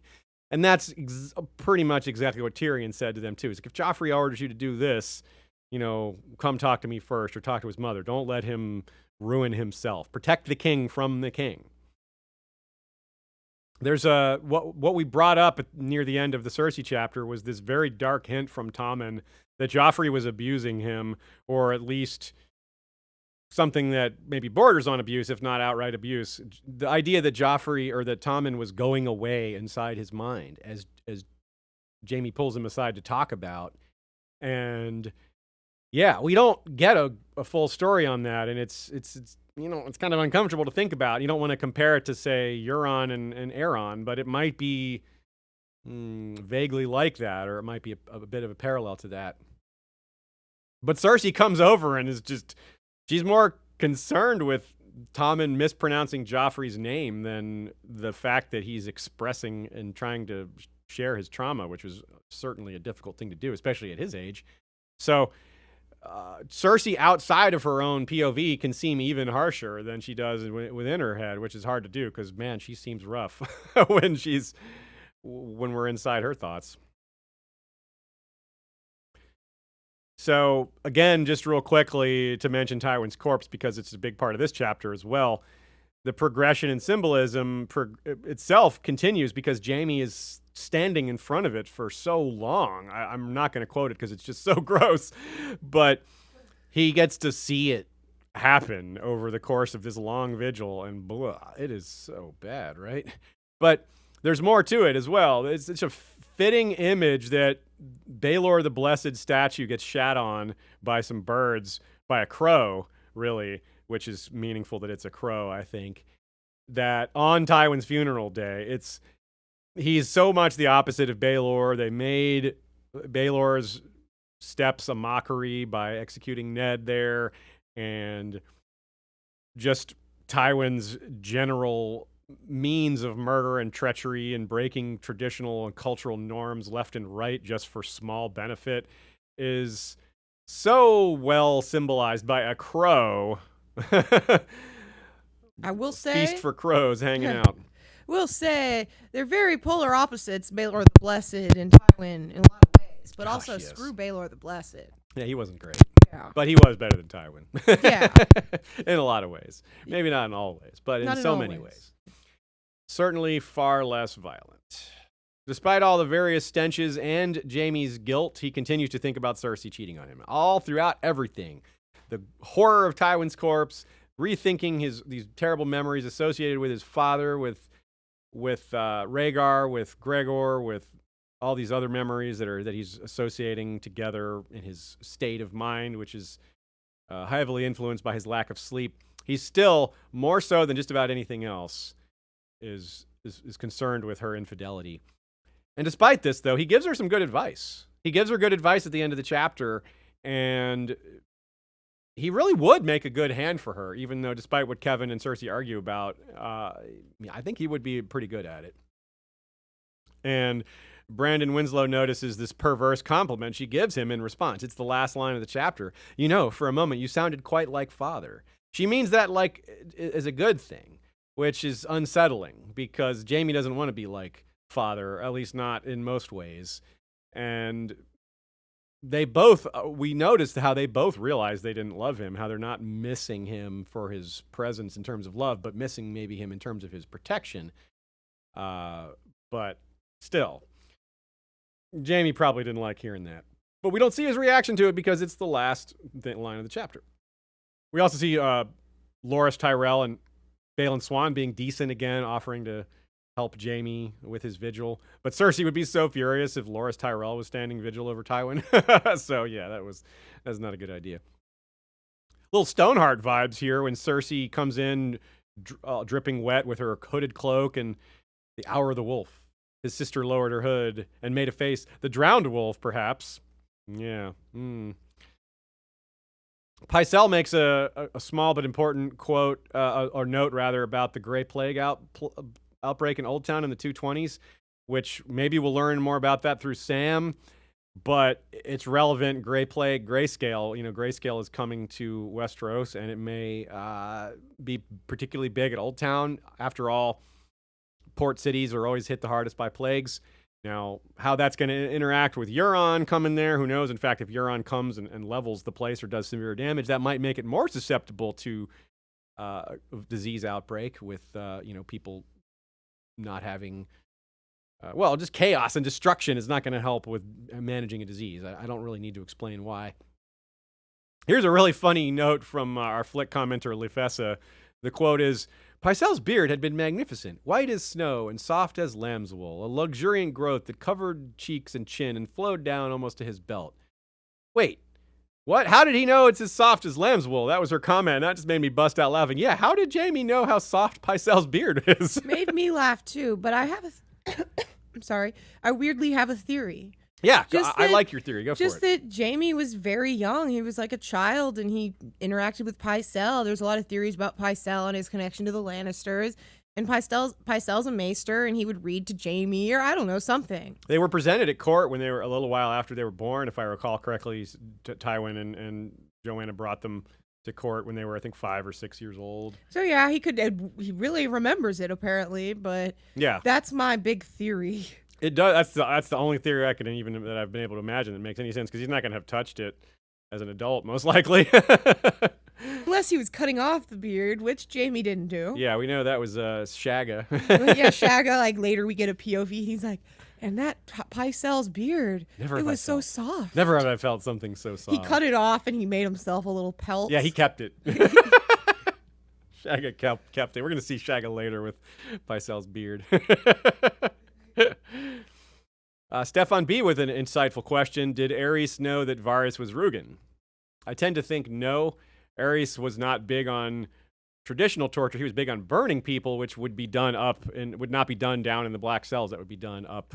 He did that in the throne room for some people. So it is possible though. But yeah, I kind of doubt it. Aerys wasn't very clever. He wasn't very alert. So I'm guessing no. It's interesting to consider, though. When Rhaegar says to Jaime, "We shall talk when I return," it's a little similar to Ned saying to Jon, next time I see you, we'll discuss your mother. And then that never happens because the person dies. So there is no next time. And that's pretty cool. A nice little nod there. Brienne and Jaime, another parallel to them. They're both engaged in somewhat futile investigations here. Jaime's more aware of it. He knows that Rugen is Varys. He knows he's not going to find what he's looking for down in the dungeons there, because Varys is going to have been too clever to leave clues. But meanwhile, Brienne is searching for these daughters that it's probably out of reach for her. Now, there's this quote here. The young lion, he thinks of himself as being the young lion when he was 15, and that's what they were calling him. But he thinks of how that boy is dead now. And that, to me, is a nod to Jon Snow, who is the same age, roughly, as Jaime was when he got the nickname the Young Lion, and the same age Robb was when Robb got the nickname the Young Wolf, and the same age Daeron the First was when he got the nickname the Young Dragon. Well, the kill the boy concept of kill the boy, become the man. And that's what Jaime's thinking of here. That boy that was the young lion is long dead. Now he's this man, Jaime, that's an entirely different person. Similar concept. Lady Leaf Underhill with a nice catch here, thinking of how Jaime is so detached from his fatherhood to Joffrey that he thinks, if I had just only stopped Tyrion, then I would be the kinslayer, not him. Well, Jaime has been told by Tyrion that Tyrion killed Joffrey. So Tyrion's the kinslayer no matter what. But it's interesting that Jaime doesn't think of it that way, because he's just so detached from Joffrey's connection to him.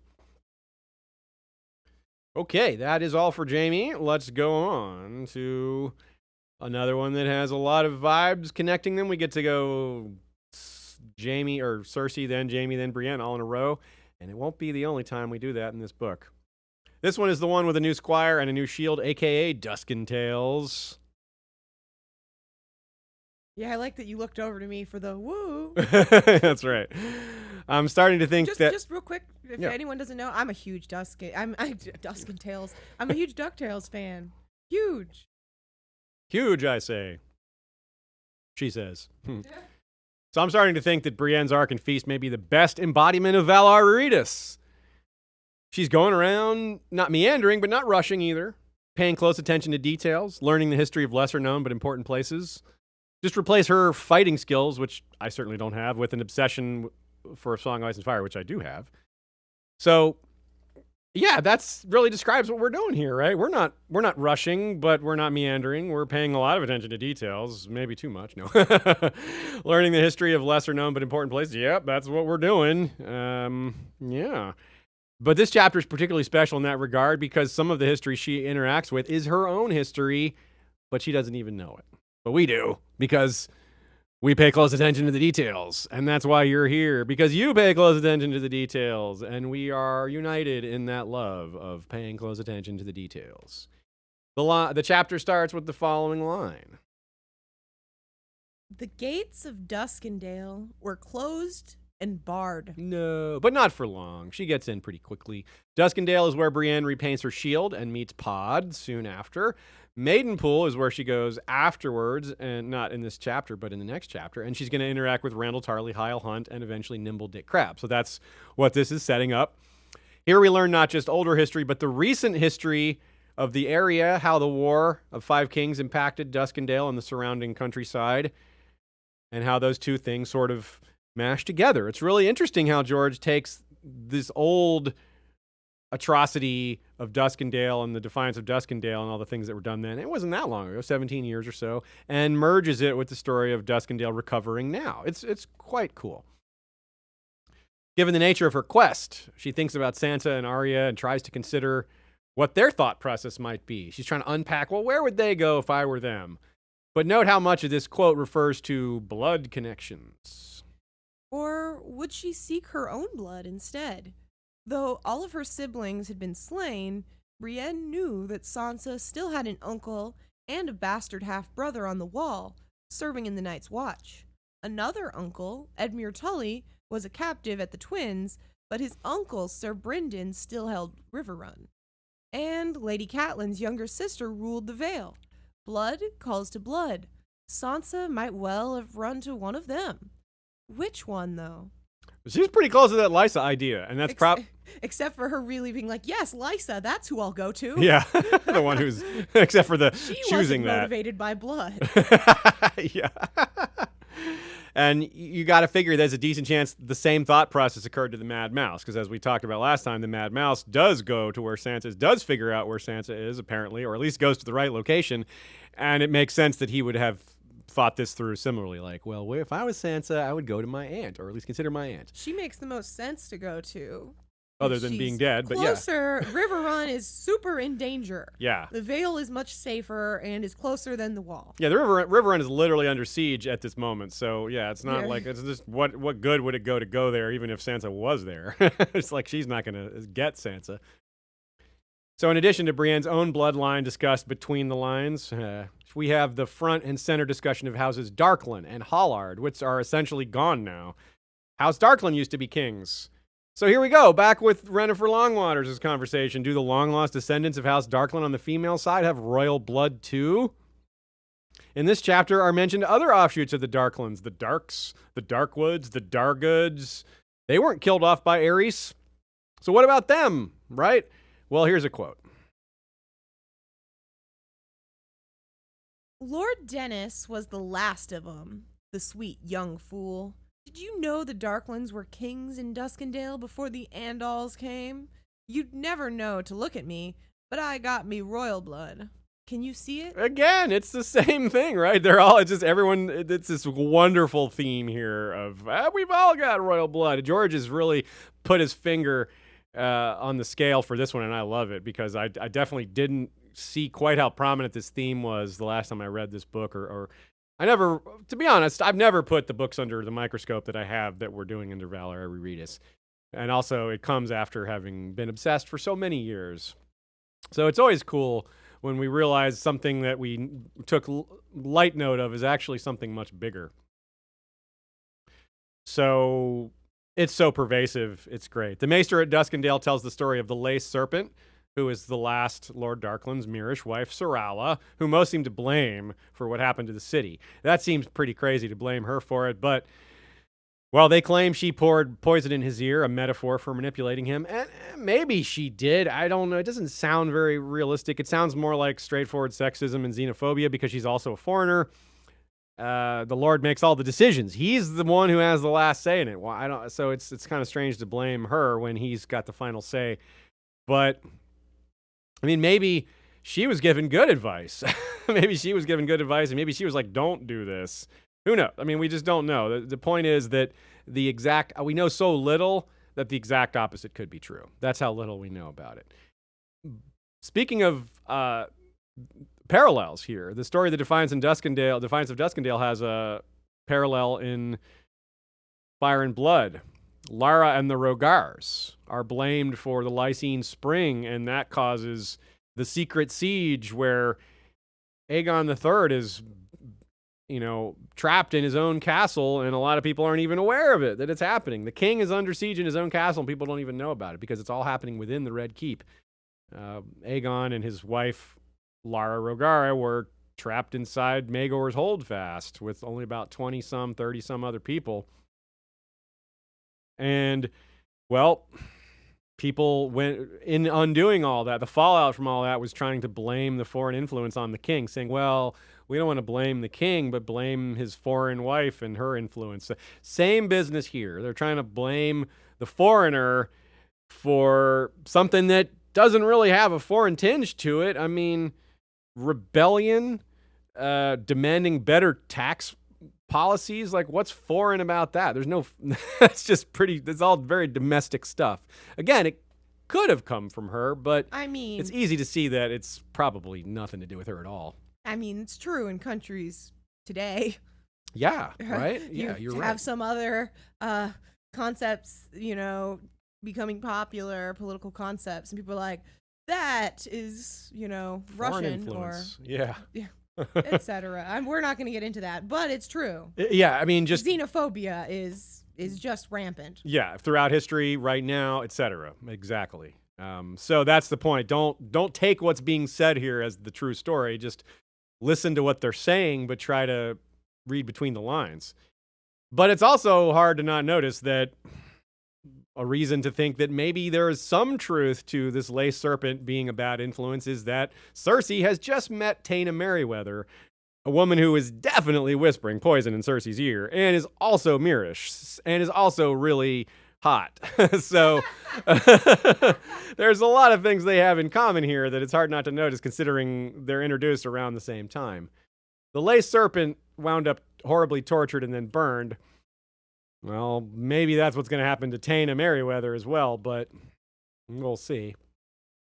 Aerys is said to have gone truly over the edge after Duskendale, in addition to the horrible ending for the Lace Serpent. He took revenge against these houses and just villages. The quote here is, the Hollard lands were taken, their castles torn down, their villages put to the torch. What did the villagers have to do with it? Come on, man. Aerys was often jealous of Tywin, right? Outshined by him. This was a constant back and forth. Aerys really hated this. He reacted poorly to his own feelings on the matter and he very often made lame attempts to one-up Tywin that fell flat. I kind of wonder if Duskendale was Aerys' Castamere. You're destroying two families, root and stem, and just without much justification. With just a shred of justification, but not really, right? So that does seem pretty similar. And it was about 10 years later, if I remember my years correctly. Maybe it was more like 12 or 13. But it wasn't super long after in terms of historical precedent.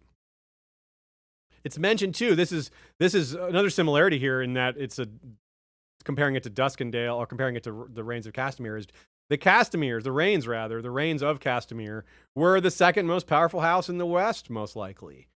And the Darklands were possibly the most powerful vassal of the Targaryens within the Crownlands, other than House Velaryon. So amongst Westerosi vassals, and possibly the most loyal. So get this. It's frustrating because they were so good for so long. Seven Kingsguard Darklands over the years. No one comes close to that. And hey, because this is History of Westeros, we're going to try to name as many of those as we can. Thanks to Nina for doing the legwork on this. Robin Darklin, Dark Robin was his nickname, one of the first knights of the Kingsguard, part of the original 7, selected by Visenya to guard Aegon I himself. Davos Darklin, a member of Maegor's Kingsguard, he marshaled 5,000 swords in King's Landing to fight for Maegor at the Battle Beneath God's Eye, where he was killed by Lord Carl Corbray wielding Lady Forlorn. Hey, we're going to talk about Lady Forlorn and the Corbrays in the very next chapter. Roland Darklin, unclear when he served, but maybe during the conquest of Dorne or one of the Blackfire Rebellions, since he joined during a battle and died an hour later. So he is apparently the youngest member to serve until Jaime, and the shortest lived member because he joined and died an hour later. Like, that's hard to top, right? Stefan Darklin served under Viserys I, but defected to Rhaenyra at Viserys' death, became Lord Commander of the Queen's Guard. He was burned to death attempting to mount Sea Smoke, the very same dragon that was ridden by Alan Velarion's, meaning Alan Oakenfist's brother, Adam. Robert Darklin, unclear if he counts. He was named to the Kingsguard by Aegon III, but was dismissed by Unwin Peake on the grounds that the king doesn't have authority to appoint Kingsguard until he turns 16, without his regents approving it. So that one may not count. So that may not be one of the 7. It may be there may be a different a different one in his place that actually does count, but we don't know the other 2 or 3 in that case. And we don't know what happened to Robert Darklin after that. He may have been reappointed to the Kingsguard when Aegon III turned 16, for all we know. That would have made sense.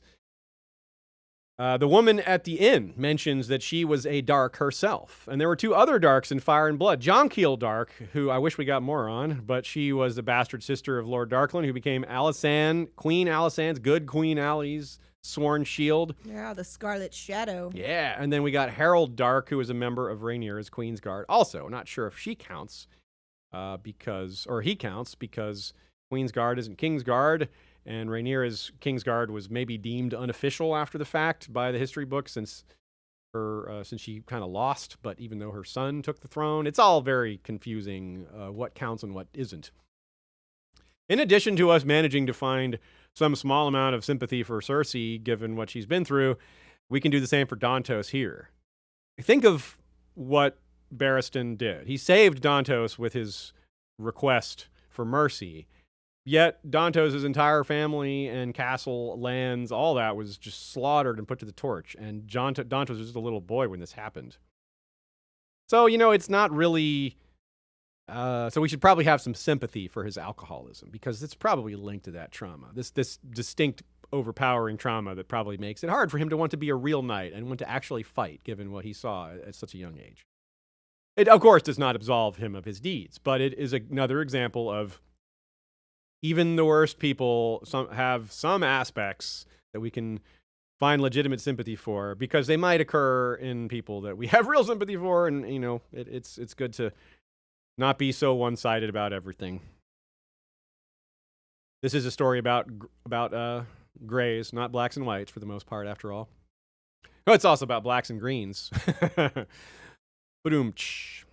So straight away, this chapter promotes the idea that the small folk sort of are coming back to life, not metaphorically, of course, of life continuing in an area that was war-torn. They're rebuilding. They're trying to get back to normal. It's clever that we have that this association with these battles that happened nearby during the War of Five Kings because of Roose Bolton's meddling. Remember, we've mentioned this a few times, but the battles that were fought near Dusken-Tales was because Roose sent these armies to die. Nevertheless, that has this large effect on the area. Even though it was a slaughter, an ambush, and a one-sided battle, there's still turmoil and chaos even now. Farmers and peasants were in hiding, and they didn't know when it was safe to come out. They're starting to come out, selling their food, trying to make a little corner of niceness for themselves again. Now, as as bad as it is here, it's so much worse elsewhere in the Riverlands where the real ravaging and full-scale destruction happened. And that's something to keep in mind. Brienne engages in conversation with this dwarf priest, a conversation that is maybe easy to skip over, but this is a man that's symbolic of keeping his goodness, keeping his kindness throughout all the horrors of war and the trauma. He still manages to stay with a positive outlook despite all that, which is really an incredible sign of strength, of inner strength that I think is not given enough credit in the world, which means it's not going to be given enough credit in fiction. And this is really tragic, though, because this guy with his really positive outlook ends up being one of the many dwarfs killed for being a dwarf because Cersei's declaration that Tyrion's head is worth money, etc., and a lordship. So this is more news of sparrows going to King's Landing. This is part of that, because this dwarf is in this area. And he certainly identifies with that categorization. So it's really neat, too, what happens to a place that's been war-torn afterwards, and there's all these bodies. Secondary market appears. There's dead men's clothes and armor and banners, and it just shows how much value even used bloody cloth has, because it's rare. Well, not rare, but it's valuable, even used and dirty and something that someone died in. You can't throw that out. We would throw that out or bury someone in it, but we would, but this is too precious to be thrown away. Just really hard to put yourself in the mindset of what the commoners' lives are like. It ties in pretty well, as Joe points out, with the upcoming Broken Man speech, where Septon Maribald talks about how helpless the commoners are, how little information they even have in terms of who they're fighting for. Sometimes they're fighting for one side and then just ordered to fight for the other side, and they have no agency or even understanding of what both sides are fighting for. So, of all these people, all these dead bodies, of all these all the armor and clothing being sold off from these stripped corpses, almost all those people fit that description. Almost all the soldiers that are lying there dead, they had very little idea what they were fighting for, who they were fighting for. They certainly did not know they were misled. They have no idea that Roose Bolton sent them to die in a cynical power grab. It's just completely lost to them. Even some readers don't know that, but not y'all. You see specifically which houses, too. The mailed fist, the moose, the white sun, the double-bladed axe. That's Glover, Hornwood, Umber, and Serwyn. So it's mostly the bodies of the Northerners, because, again, it was an ambush, and there weren't a lot of Southerners killed in the battle. Well, there were some, though. On the other side of Duskendale, we find these reminders of war in a different way. Mass graves. The bodies got to go somewhere, and they're not burning them, which I suppose that might come up later if the dead get this far south. So keep that in mind as well. There's always so many things to keep in mind. But it's also a moment for Brienne to show off how great she is. Of course, I don't mean showing off. I mean, we as readers notice this. Because Brienne is Brienne, she stops and prays for Cat and Robb amidst this northern mass grave. She's just such a good person. And she restates her oath. Quote, "I will find her, my lady," Brienne swore to Lady Catelyn's restless shade. "I will never stop looking. I will give up my life if need be, give up my honor, give up all my dreams, but I will find her." Restless shade indeed. Doesn't know how right she is on that one. That is very true. And you're unfortunately going to find that restless shade before you find Sansa. Of course, Brienne has to spend at least a few thoughts on Jaime, and this imagery is very similar to how he looks to Cersei, meaning how Cersei sees him during his vigil. Jaime had come walking through that mist, naked as his name day, looking half a corpse and half a god. He climbed into the tub with me, she remembered, blushing. She seized a chunk of hard lye soap and scrubbed under her arms, trying to call up Renly's face again. That's really straightforward, isn't it? The one person, she's clearly attracted to Jaime if she's immediately tries to think of if she's trying to port over to Renly, who she was definitely very, very into. So this whole half a god, half a corpse representation can be interpreted a few different ways. Joe says you could look at it as fairly simplistically as Jaime turning, being less evil and more good now. On the other hand, you could look at it as of just the other straightforward angle here is just simply how Brienne is coming to terms with her attraction for Jaime. And seeing him as, half a god is partly related to that. Now, interesting too how she just isn't, it reacts to people calling him the Kingslayer. She doesn't like call people out for it, but it disappoints her to hear that. She doesn't like that phrase. She's, adopting Jaime's attitude towards it, which is that it's not really deserved. He's known for other things. He's still Sir Jaime. He's earned that. He's a knight. She knows now that he had good reason for doing what he did, though she knows too that she'll never be able to explain that to other people. It's not worth the argument. So she just holds him in acclaim in silence. When Brienne visits the Dun Fort to do more searching, Dun Fort being the little fort there at Dusken-Tales, she finds that Lord Rhaegar has gone off to Maidenpool with Randyll Tarly and left behind a guy named Sir Rufus Leake, which Joe suggests is a pretty good name considering all the vegetable markets we just saw that are just starting to pop up again. Unfortunately, he's not much help, so you wouldn't know that we've got yet another maester to meet and chat to instead. And it looks like there's a lot of maesters in this book. It's a very maesterly book. There's a lot of and we haven't even gotten to the Citadel yet, but there's a maester in every single chapter we talk about today. All four, Sansa, even Sansa's.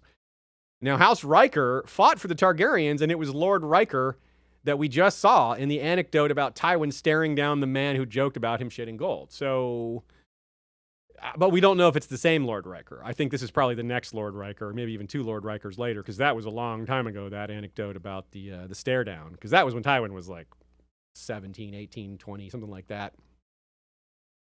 But the other point here is that if Lord Rhaegar is hanging out with Randyll Tarly very closely, and then Lord Rhaegar fought for the Targaryens and doesn't like Tywin very much, he's a candidate for one of the so-called Friends of the Reach that may switch sides to young Griff, to Aegon VI.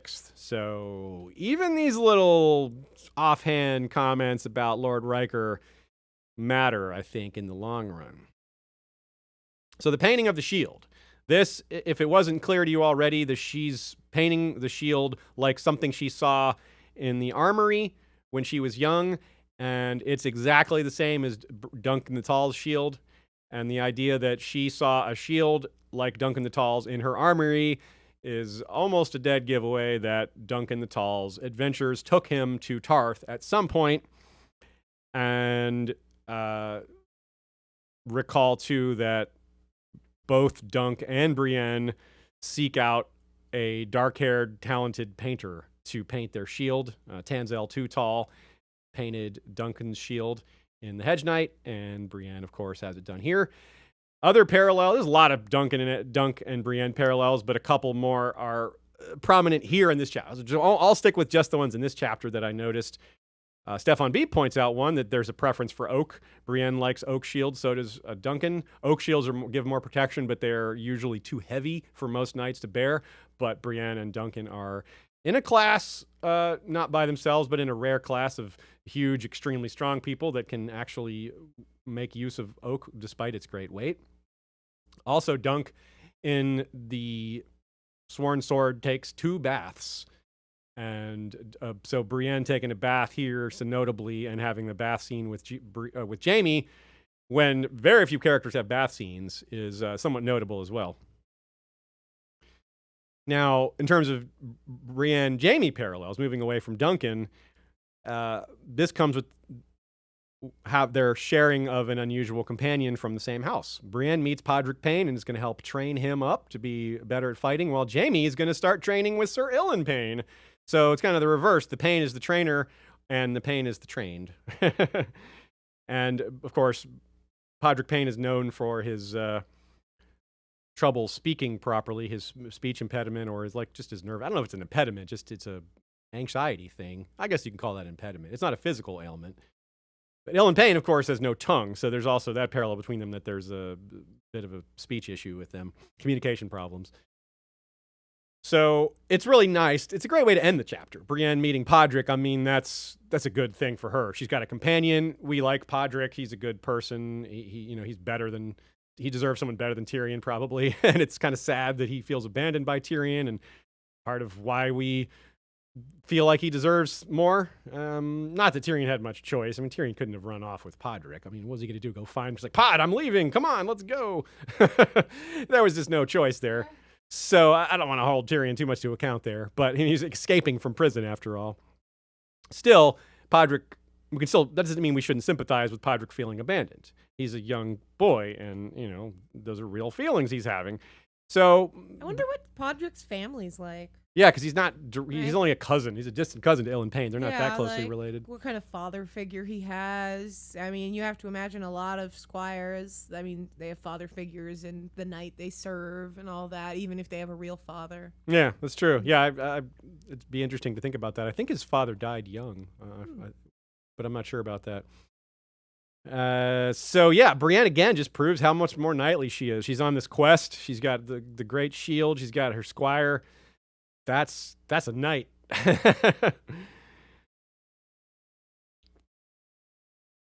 So it's fitting that in this history, a chapter that gives us the history of the defiance of Duskendale, that the gates are closed and barred, because that's what Tywin was met with when he comes to rescue Aerys, and they didn't, it was met with full stubbornness and full intent to wait it out. Just as Barristan made his way into Duskendale unnoticed, they let him in because he disguised himself as a hooded beggar before pulling off his incredible commando raid. Brienne's able to enter Duskendale specifically because she's not seen as a threat. Remember what the guard says is, let her in, boys. It's just a wench. So, let's see. Lost my place briefly here. Brienne comes close to a few times to figuring out the truth. Not only does she almost take the right path to finding Sansa, but she hears about Shagwell, the actual fool the dwarf brother describes, and she thinks about that same person, or about having been captured with Jaime, and considers catching a ship for Gulltown after she makes it to Maidenpool, which again would have gotten her close to Sansa. Going to Gulltown would have gotten her, in range of where Sansa is currently. So close. Couple other things about Brienne and where this knowledge might lead, and how she may eventually learn about Duncan, right? Tree Girl points out that Jaime will maybe eventually see Brienne's shield, and Dunk's sigil's shield is going to be in the White Book. So someone might notice that someday. Someone might put that together. If not Jaime, maybe Lord Commander Brienne, which was portrayed on TV, which I'm not so sure is going to happen in the books, but I wouldn't discount it either. Duncan the Tall was Lord Commander too, so it would be another way for her to fulfill her ancestors' parallel there. And that would be kind of neat. So a couple of different ways that someone could make this connection, by seeing the shield in the White Book and seeing that Brienne is carrying it. And that could just, especially if it's her, she'll figure that out. She'll be like, wow. So something to kind of hope for, maybe. Also, maybe a nod to the idea of a goose chase, a wild goose chase, meaning something that it can't be accomplished, basically an uncompletable task. And where does she go to try to meet Dick Crabb? Or she hears that he's staying that he frequents the Stinking Goose. Very cool catch also from Tree Girl, pointing out the Pine Barrens is where she's going to be headed. And there's a very prominent Pine Barrens in New Jersey, where George is from. It was also shown on The Sopranos in an episode or two, actually a couple episodes, because the mafia is portrayed as dumping bodies there, because it's so wide and vast and empty and all the same looking. And George, of course, would have been aware of the Pine Barrens, living so close there as a kid. Flick commenter Lufessa also points out this combination, or perhaps parallel, of Lancel and Podrick, and how they're both kind of outcasted from being squires for Lannisters, and having their life change dramatically from that first act for them. And also a similar area, because Lancel is going to be headed to well, he's going to not keep it, but he's going to go to Derry for a while. And Derry, which was horribly destroyed during the war, is extremely near this area as well. Liat Rubenfeld with a comment that is actually related to Cersei. The quote, half a corpse, half a king, sounds like Bran Bloodraven. Indeed, yes. I guess it's related to this chapter as well, because it comes up a couple times, and we did just mention it. So yeah, it's a great point. Yes, it does. Half a corpse, half a king. That is very much Bloodraven imagery, and it may be even more accurate for Bran, who may actually be a king, whereas Bloodraven was just king adjacent, hand of the king to two kings, and perhaps sitting on the right shoulder of Brandon Stark, future king as well. Another, real briefly, a character we mentioned a few times was Brella, who was in Renly's household, then Sansa's. She was recommended by Varys, so she's probably a spy. Now she's seen here in a brothel, not spying on anyone anymore, it seems, because this is like a lower end brothel, not the kind of place where nobles would be. So perhaps Varys himself is in hiding, or because Varys is in hiding, he's not able to employ her anymore. That's maybe a sign of Varys' network not being as robust as it was, because he's not able to be front and center as a master whispers, but, you know, an actual rat in the walls or little bird being one of his own. And now we can move on to our last chapter of the day, Sansa 1. Making Marillion a murderer, a.k.a. gifting the gates. This is the third time we've had a making someone a murderer, I think. Maybe the fourth, I forget. But it keeps happening. There's people commit crimes and pin them on people who can't defend themselves. That is a very common play in the playbook of the powerful. Yes, true now, and harder for them to do what with DNA testing, but they didn't have that back then. Yeah, it's for sure. Sansa only has 3 chapters in this book, but they're very long in total. She's 5th total in screen time, despite only having 3 chapters. But this is the shortest of those chapters. Still, there's a lot happening here. It does a lot of setting up the other 2 and the rest of her Vale arc beyond this book, so pay close attention. Here's how it starts. Once, when she was just a little girl, a wandering singer had stayed with them at Winterfell for half a year. So when she was a tad of a lad? She was a tad of a lad. Yennefer may never have been. Though disguised, Sansa is the eldest living Lady Stark, and as such, she bears the responsibility of carrying on her mother's tradition of chapters with beautiful imagery. Though the Vale is a great place for that, this time it's the dark kind, and it's not so visual, but oral, meaning the kind you hear. Quote, he sang of the dance of the dragons, of fair Jonquil and of her fool, of Jenny of Oldstones and the prince of dragonflies. He sang of betrayals and murders most foul, of hanged men and bloody vengeance. He sang of grief and sadness.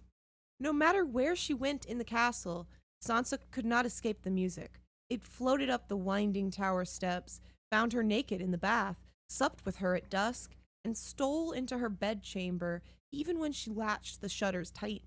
It came in on the cold, thin air, and like the air, it chilled her. That is really good, but also really dark, right? Sansa's chapters carry on the grand theme so large that it's in the title, A Song of Ice and Fire. Neither ice nor fire this time, but song. Those are the 3, important operative words in the title. There are fewer songs in A Feast for Crows in the other books, as the story turns to places where the music has died, never much existed in the first place. The Iron Isles, the House of Black and White, the Red Keep. Yeah. And in the Vale, the songs were mocking, and now the man doing the mockery is suffering greatly. And that, too, is a theme of sorts. Not only are the songs dying off, but so are the singers, and a few of them suffer quite horribly. Of course, we've already had Simon Silvertongue's singer stew, but now we have Marillion and later the Blue Bard. Qyburn may have done for Hamish the Harper as well as the Blue Bard, and Arya will slay Darien, though at least he probably didn't suffer. That's still another singer being killed. There's a powerful message here amidst the excellent chapter for Sansa too. Though she seeks silence, she's also learning how to sing songs of her own. But these are the metaphorical songs. Songs are so commonly exaggeration, if not outright fabrication, yet they are pleasing and almost always harmless. And Sansa is learning not just to lie, but when lies can actually cause compassion, or when they can be seen as compassionate. And here's the line. If a lie was kindly meant, there was no harm in it. Besides the songs, there's another recurring theme we've pointed to, one Sansa outright choruses herself, which is lies and arbor gold. Sansa is tasked with pouring arbor gold for the lords at this meeting, and Nestor drinks down the lies as he does the wine. Littlefinger straight up says, "You see the wonders that can be worked with lies and arbor gold? But there are reasons to deceive that are far more pressing that she considers as well." Quote, Some lies you have to tell. Lies had been all that kept her alive in King's Landing. If she had not lied to Joffrey, his Kingsguard would have beat her bloody. so she's learning about a variety of types of lies and the different situations you might need to use them in. It's like a lie-education here, but without nearly the level of cynicism and selfishness that Littlefinger has. Not even close. Littlefinger is awful, and Sansa is decent. This is set up nicely, too, these songs, because Marillion singing about the Dance of the Dragons is a pretty smooth way to reference Littlefinger's also smooth move of giving the Gates of the Moon to the junior unlanded branch of House Royce. There are fewer Vale houses more proud and ancient than the Royces, and the castle, the Gates of the Moon, could be described similarly. So it's an offer he can't refuse, despite the price attached to this gift. Since it's Littlefinger's signature on the title grant, if Baelish falls, Nestor may lose his castle. It's not supposed to be given away at all by tradition, really. So it's likely that the Vale lords, who are sticklers for tradition and honor, would try to undo this if they could. And Littlefinger knows all this. He knows that they're going to do that, and he knows Nestor knows that. So it's very clever and ruthless. He's exploiting the situation by saying, look, I'm going to give this guy something he can't refuse, and he's going to fight for it because I know they're going to try to take it from him, and it's such a valuable thing that he'll never give it up easily, and that makes him an ally, a stubborn, powerful ally. So Littlefinger notably points out that Bronze Yohn doesn't trust him, and Nestor immediately begins advising Littlefinger what his cousin will do, which is bring a small army. Now remember, Bronze Yohn Royce is the father of Andar, who we haven't seen much, but he's also the father of Robar Royce, who was killed by Loras Tyrell. He was one of the Rainbow Guard. And Waymar Royce, who was the first person killed in the whole story in the opening prologue. So Littlefinger reminds Nestor, well, if your cousin brings a small army, well, I can't, I've only got 20 men, hint, hint. So basically he's trying to pit the two Royce branches against each other, so it might come into real conflict, like a dance of the Royces, I guess. We have an episode on the Royces, by the way, so check that out if you're interested in more Royce history. There's a lot. They're a very, very ancient house. You're going to want to learn where all this pride came from. So Littlefinger learned a thing or two from Tywin about giving away what was never his to begin with. Great take by Nina here. The Gates of the Moon means nothing to Littlefinger. He's already working on his plot to marry Sansa and Harry Harding and have them claim a North Vale combo state here. He doesn't need the Gates of the Moon for himself, but it's so useful as a bribe, as a prize to give away, because it's just so symbolic of the Vale itself. It's an ancient Arryn castle that they put so much pride into. It's symbolic beyond anything money could buy. The pride of these ancient Vale lords is they're not so easily induced by money, though they are induced by money, as we'll see. Littlefinger will do that. But it's hard to emphasize how much more powerful and meaningful this gift is than cash would be, even a lot of cash. So this is, as Nina puts it very well, the beginning of Littlefinger's dismemberment of the Vale aristocracy by carving them into pieces and pitting them against each other through a series of inducements and lies. And it's going to we're going to get a lot more of that. We're going to get to see him operate in Elaine 1 and Elaine 2 the rest of the book. There's a very subtle little note here dropped as well. Let's quote it. Lynn Corbray is a dangerous man, and so is my cat, who is covering my screen. 1 second, please. Xerxes is trying to conquer his own piece of the Vale here. Okay. Lynn Corbray is a dangerous man, Lord Nestor said doggedly. What do you intend to do? What can I do but make them welcome if they come? Peter gave the flames another stir and set the poker down. Stirring up flames is exactly what he intends to do. Very sneaky little line by George. He's going to bribe Lynn Corbray to bear steel at a parley, which is a huge breach of decorum, which decorum matters so much to these Vale Lords, so it's going to give Littlefinger an excuse to push back and get angry at them for this breach. In other words, Lynn Corbray himself is the poker stirring the flames. Meh. Poker could also be a really bad joke about Lynn Corbray's predilections for young boys. Yeah. A price which Littlefinger was happy to pay, by the way, because, well, that's the kind of guy he is.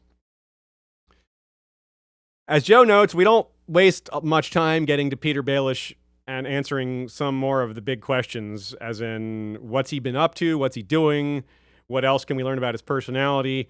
Quote, he had written 100 letters since Lady Lysa's fall. Sansa had seen the ravens coming and going from the rookery. And as we learned with Tywin, this is a big deal. This is how politics is done. These letters represent alliances, inducements, the same stuff we were mentioning before. This is the vehicle for those bribes, or at least the, hey, come here, and let's meet so I can bribe you in person and not put it in writing.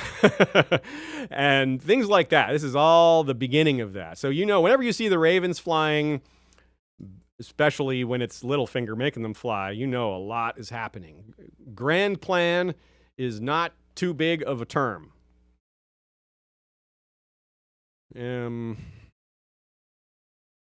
The line, a lot of you all pointed to this line that is just so tough to hear, that it was such a big deal. I pointed it out in A Storm of Swords well before we even got to this book, that Littlefinger is going to say, the wench is dead, when referring to Lysa and how Robin misses his mother. Like, that's his response. Like, wow, that's callous. And a good take from Brandon Winslow. Sansa doesn't react super negatively to that line. She's probably just used to him saying things like that now. But very quietly, she's perhaps accounting all these things and making a tally of all the awful things he said. And that's going to come back to bite him when this debt comes to be paid, when he's earned what he's got coming.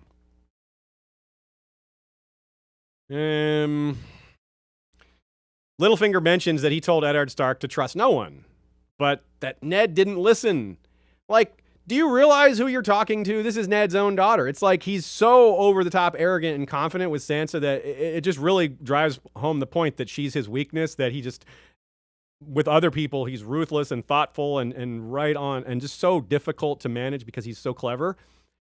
But here, he just says kind of dumb things, or at least maybe not dumb isn't the right word, but just so unthinking, when usually he's so constantly thinking and considering all the angles. And how could you think this would make her warm up to you? I guess that's a big part of his what's missing from his arsenal is he doesn't have, as smart as he is, as clever as he is, he doesn't have genuine love for anyone. He's never going to be able to express that to anyone. It's a lie he's incapable of fulfilling, of telling, of living up to.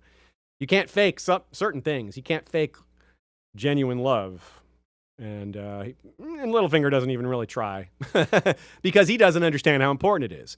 It's another really excellent parallel to Tywin Lannister. We brought up the letters as a parallel to Tywin just a second ago, but this inability to love or to see the value of love is something that is a bigger theme with Tywin because it's so open and because he has kids that he inflicted that on, whereas Littlefinger doesn't have children of his own, but he does inflict it on other children in his care.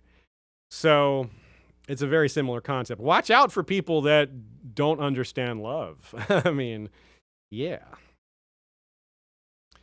While it means a lot politically for the Vale and what's going to happen going forward, for the moment, for Sansa, it only means one thing, which is danger.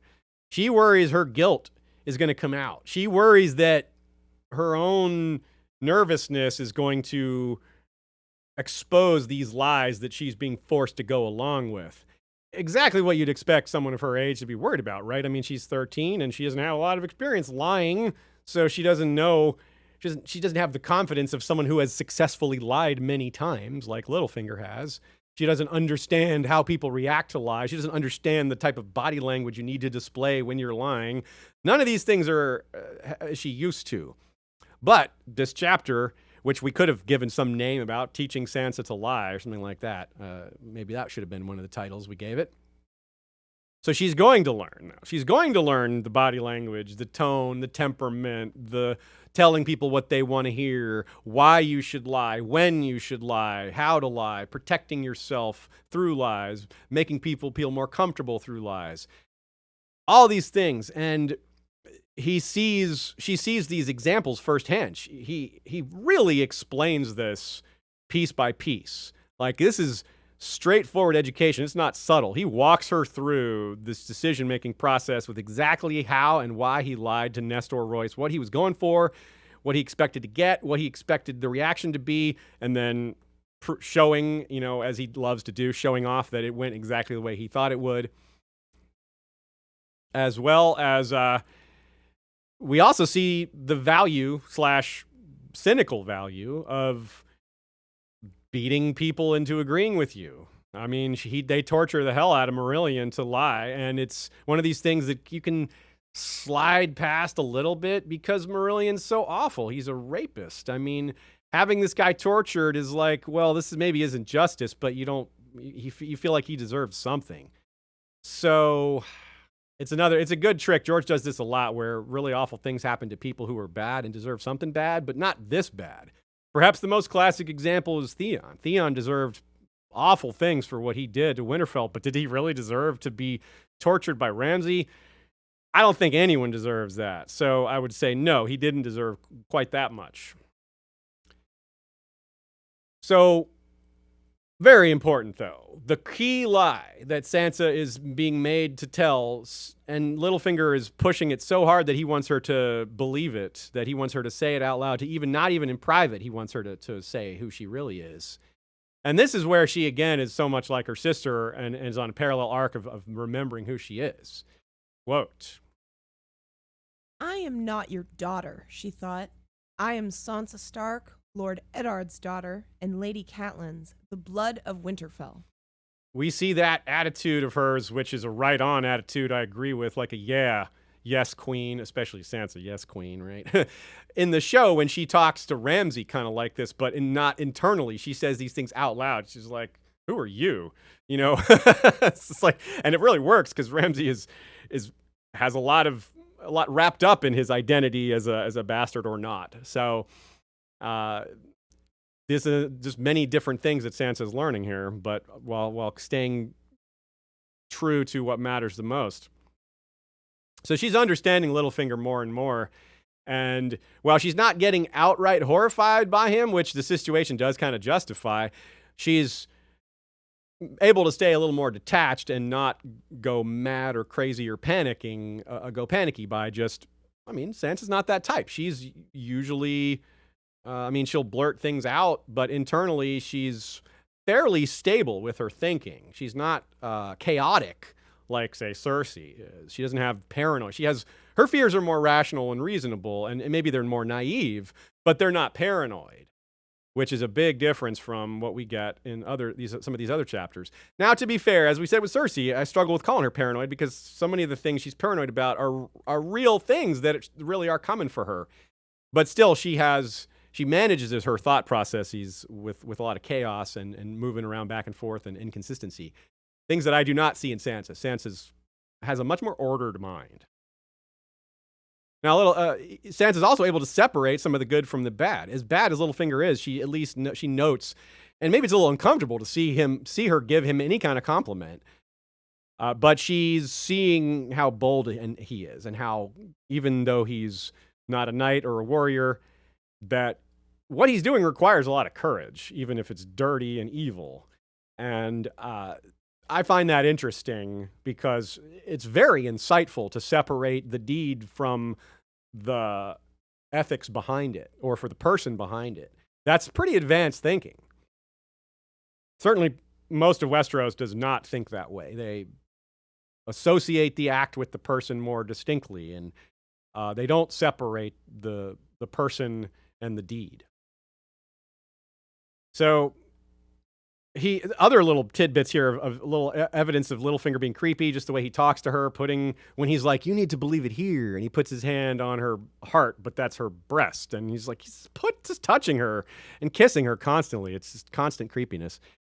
And that's the thing. She doesn't know how creepy it is because she's 13 and she doesn't know what's an appropriate amount of touching for an older man. No one's ever taught her that for the most part, other than someone like Septim Ordain. Zero. Who is, is zero. The answer is zero. The answer is zero. You're right. Yes. Let's be clear. I don't know if we needed to be clear, but let's do it anyway. But someone like Septim Ordain who would have said no touching is appropriate, but Septim Ordain was so prissy about everything, oh, you can't do this, you can't do that. So it was presented to her as maybe a little bit over the top, and Sansa's like, well, how much of that was just over education, or how much of that is realistic? And yeah.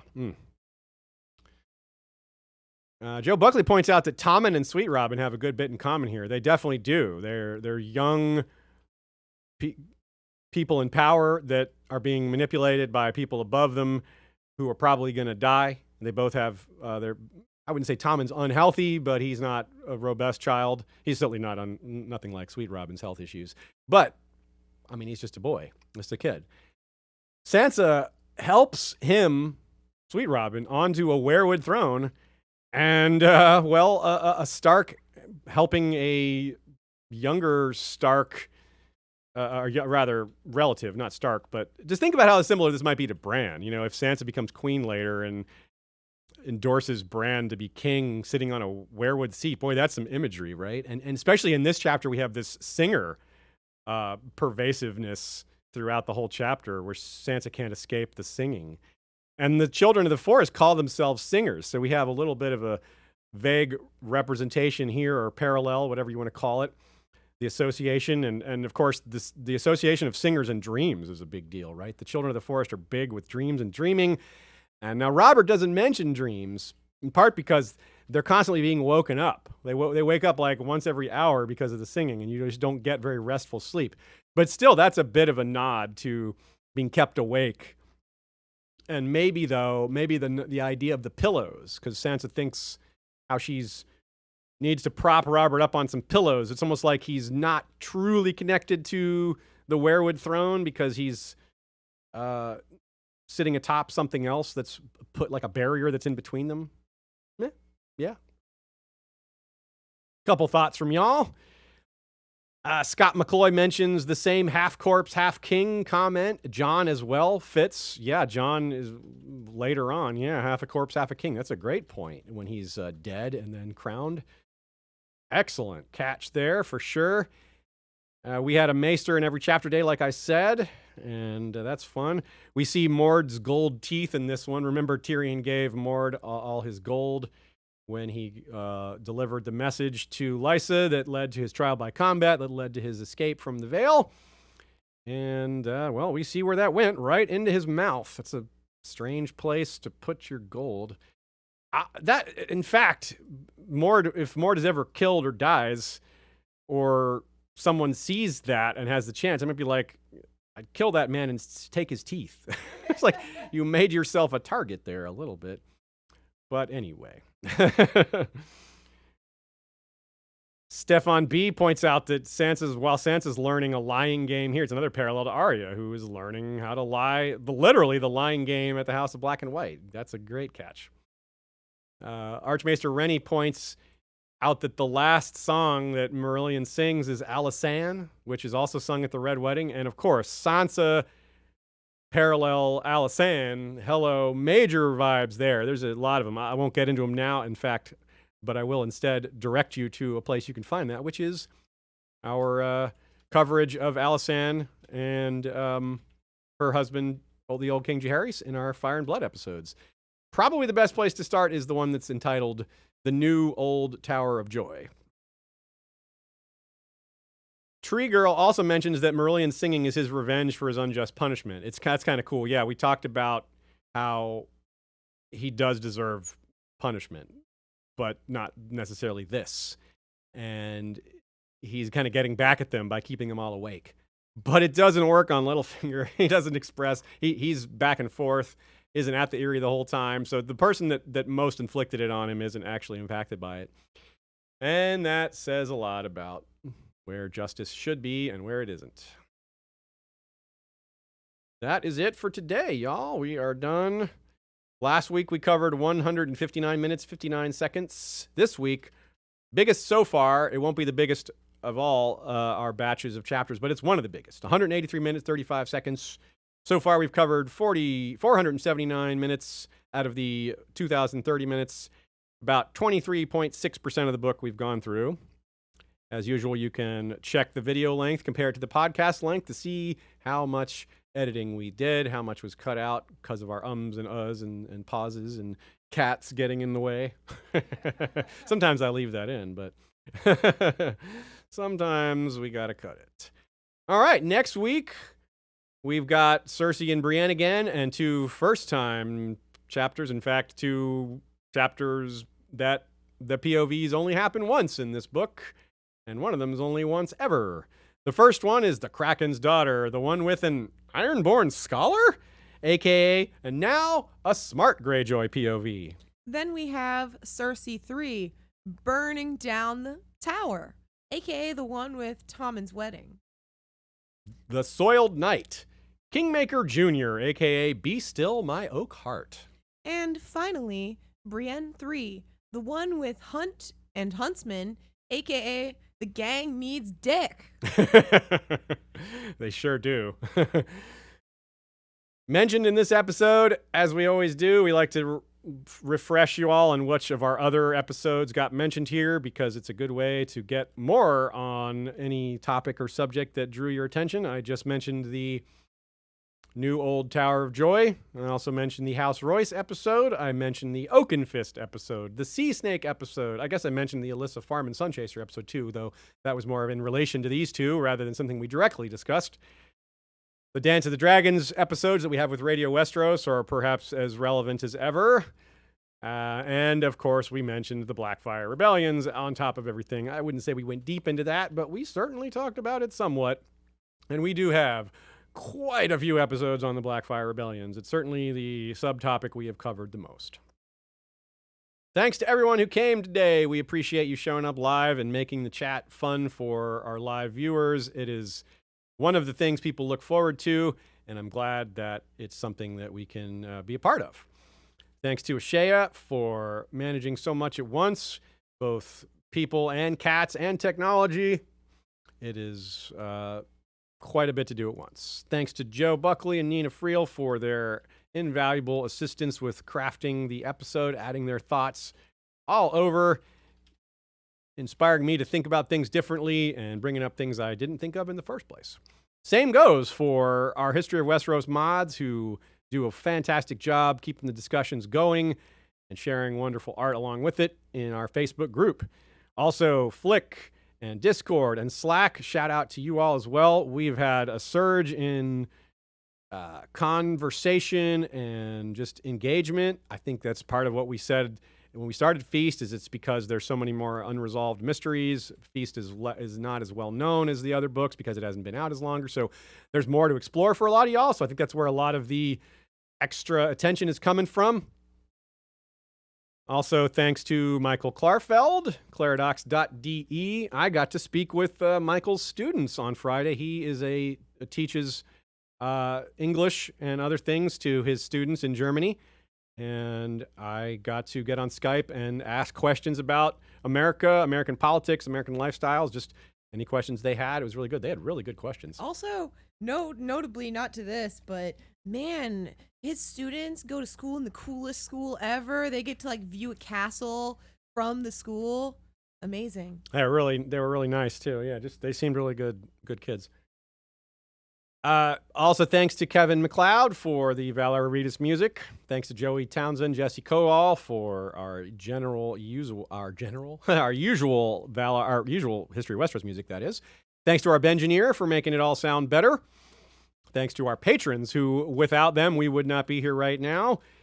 Because of you, I'm able to do this full time and Ashea part time, and we are so thankful for the ability to do that, do this for a living. It's such a blessing.